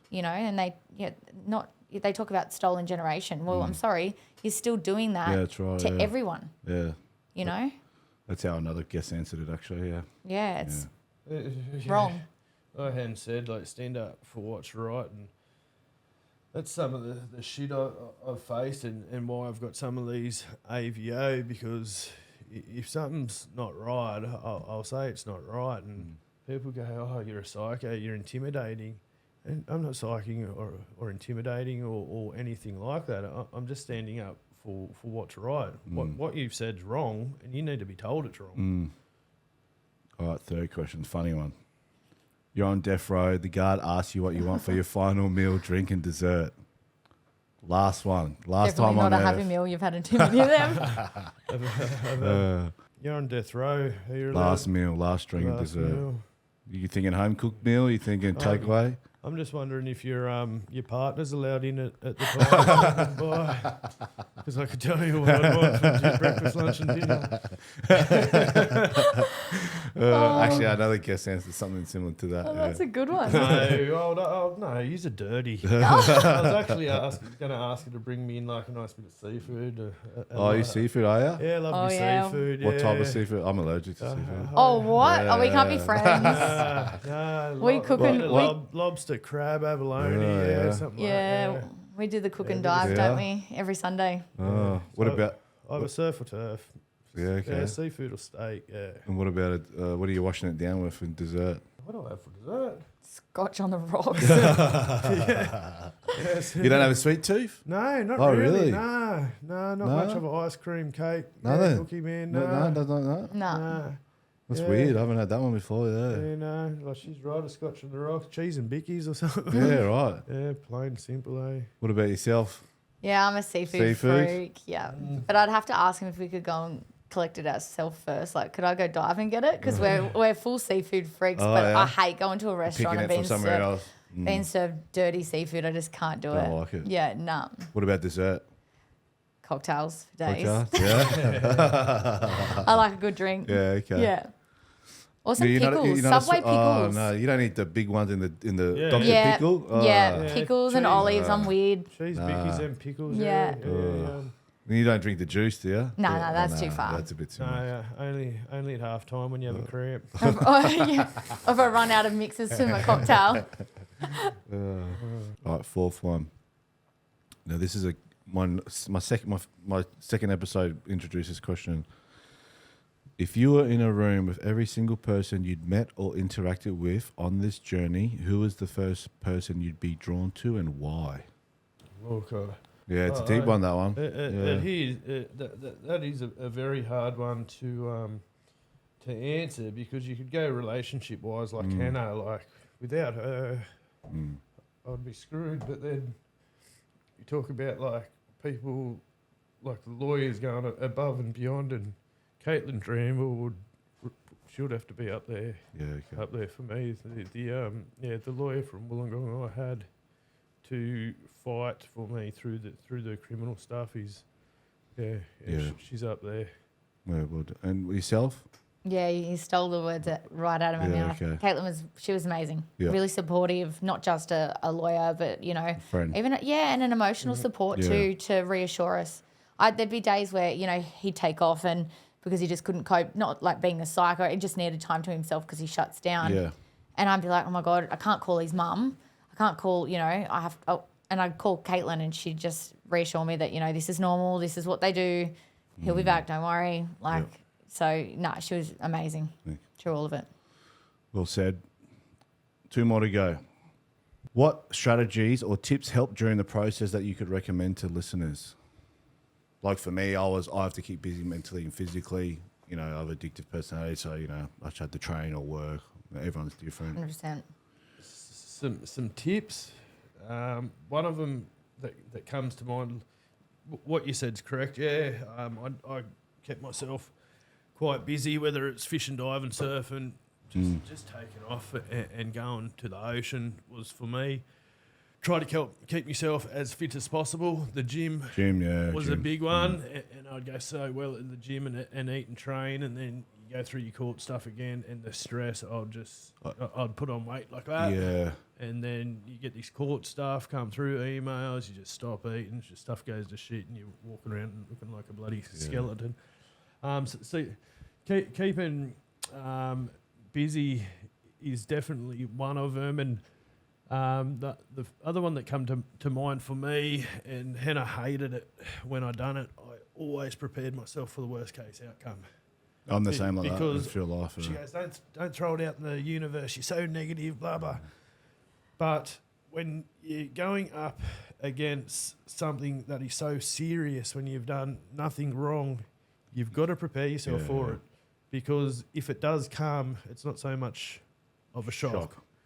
Yeah. Preparing yourself for it. Because if you think, this is a minimum, there's a middle, that's a maximum, and your lawyers are going to go, you're going to get the minimum, the worst case is going to be in the middle, but for some reason you get that maximum, you have it mentally prepared for you. It's quite. You can see why some lads. Yeah, I agree. I know what you're going to say. I know what you're going to say, yeah. Well, I'll ask that same question, but so the question is, what strategies or tips help during the process that you could recommend anyone? Maybe what strategies or tips help for the other partners out there that are with a father that's still dealing with the old chapter, you know? Yeah, I reckon the best thing I did was I actually reached out to a different, she wasn't like a counsellor, but she was a holistic counsellor. The reason I did this is because they're impartial to the emotions. Instead of reaching out to families and friends who have their own opinion and negative opinion or positive opinion, they give you strategies to be able to, help with your partner and how to support them. Because everyone's different. I had, past trauma where my ex used to shut down when he was cheating on me, where Todd's the complete different, where he would shut down when he's not coping. So instead of me being able to support him through it, I'd start attacking myself and going, well, what have I done? And then thinking negative instead of being that supportive person that it's okay, he's shut down for this reason. So that was a major thing, having someone else to, counselling's great because people go, oh, whatever. It doesn't make you a weak person, but it gives you strategies to be able to help your partner through that. Yeah, absolutely. And if I can just add to what Anne said there, she's 100% right. Like, she had her past trauma, her ex shut down, he was being deceitful, whatever. I shut down because I'm processing, I'm dealing. You're told through all this process, get counselling, speak to someone, blah, blah, blah. I found I do open up quite a bit to Hen and speak to her. These counsellors and that, look, personal opinion, they don't do fuck all. They don't help. The only real person that can help you is yourself, because no one knows what you're going through. You can't go to a counsellor and tell them your story and expect them to have the answers if they haven't been through it for you. We went to one wellness centre one time up over the. I don't know if we should talk about that. Yeah, no, we won't go. I think we turned it upside down. But you're told to, and it's a double-edged sword when you're going through this court stuff. That they're telling you got so much you're going through. You need to speak to someone because it looks good for you because you're trying to get help. But the other side of that sword is when you go through it, then the judges go, you got fucking something wrong with you. Because you got help. Yeah. You know Everything gets used against you. So I used to go up to these people because I went through a bit, and not poor me at all, but no dad and brothers and sisters gone and all the rest of it. Not a sympathy story at all, but I used to go up to some of these people that say they can help me and go, so what's your story like? I would ask them their story first, and we done that at this wellness centre, didn't we? This bloke really wanted to help people and offering all this stuff, and I asked him his story. That's boring. He's like, oh, what's your story? Why are you here? And I told him mine, and we were in the room doing yoga. All these people just come around and listen, and they're all in tears. We're all doing yoga in this health retreat. So not what we were doing now. Anyway, and then he starts telling, the guy tells his story, and everyone's like, oh, and then Todd told his, and the whole room were in tears. Silence. Mind you, there's a winery across the road. We're meant to be at a wellness centre. After that, everyone just bailed and went to this winery. And then so the wives got home to do this wellness dinner and that, and everyone was just blind because they're like, oh, I think we'd... And then I said to Todd, I don't think we'll be welcome back here. Put yourself at the top, as much as you can. Take time for yourself. Really think about it before you act upon it, coming from me. But yeah. Yeah. All right, the last one. Take your time with this one. Gut me gets everyone. But if there's any message for your children, what would you like to leave? Take your time, bro.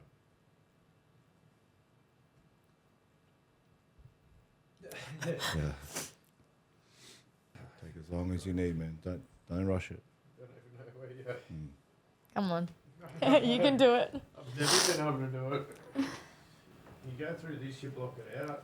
Yeah. I can't even open. Can't even open my albums to look at the kid. You know what I mean? Just try. I know it's hard. Just try and use the incentive that if you're a young fella does watch this episode, you know, the question gets asked, I know you definitely want to hear what you have to say. And I know it ain't easy because I had to do it, bro. You know. Look, the message for him and Hannah and I just had a wedding, and to go through something so special and not have him around, or even to be able to get the message to him that I wanted him there. The message I said there was that you've been told a story. I spent 8 years with him, which I think is a positive. As time goes on, however old you might be, when you start asking questions, you may already be asking yourself some sort of question, but just have a think. Put the stories aside. Just remember back on what you remember. Try and put aside all the stuff you've heard. I've had to do it with Hannah, and I mentioned that in my speech at the wedding. I've heard so much stuff about Hannah, all this bullshit. If I listened to it, there's no way in the world I would have swiped on her. I spoke to her, met her. I don't think anything I've heard about her is true at all. And I want you to do the same. Yeah. I'll never keep you from your mother, nor will I ever talk bad about her. Yeah, you've got that side of the family, but you've also got another side out there too that didn't just go down the road to get a bottle of milk. You got a dad out there that loves you. He'll always love you, and I'll never stop loving you, boy. So just know I'm there for you, mate. Don't be scared to stand up for yourself and do what you want to do. You're a man. I raised you to be a man. So if you want to do something and you ever want to reach out, you just know I'm there for you. And always will be, boy. I love you to death. Well said, bro.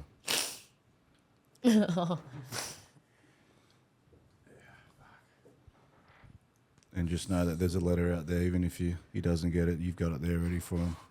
Yeah, definitely.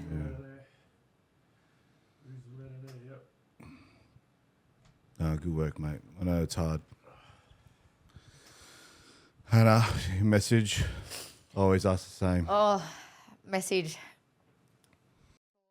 Your dad is one very proud father of you, and just know when I know that you guys are going to be out fishing one day, and I'll be telling you to hurry up and come home because I'm hungry. But look, there's so much love out there, and all the family miss you to death. Well, of course, yeah. Keep being the independent girl that you are, and just know you have two beautiful families that love you, and that you're one very lucky girl. Well said. Well said. Oh. Yeah, I know. How do you feel? Like a scotch on the rocks. Mate, first of all, I'd like to, on behalf of the Broken Fathers podcast, I'd like to thank you both for coming on. I appreciate it. Most importantly, the listeners out there that are in the same shoes as you, or facing the same hurdles, they'll appreciate it more.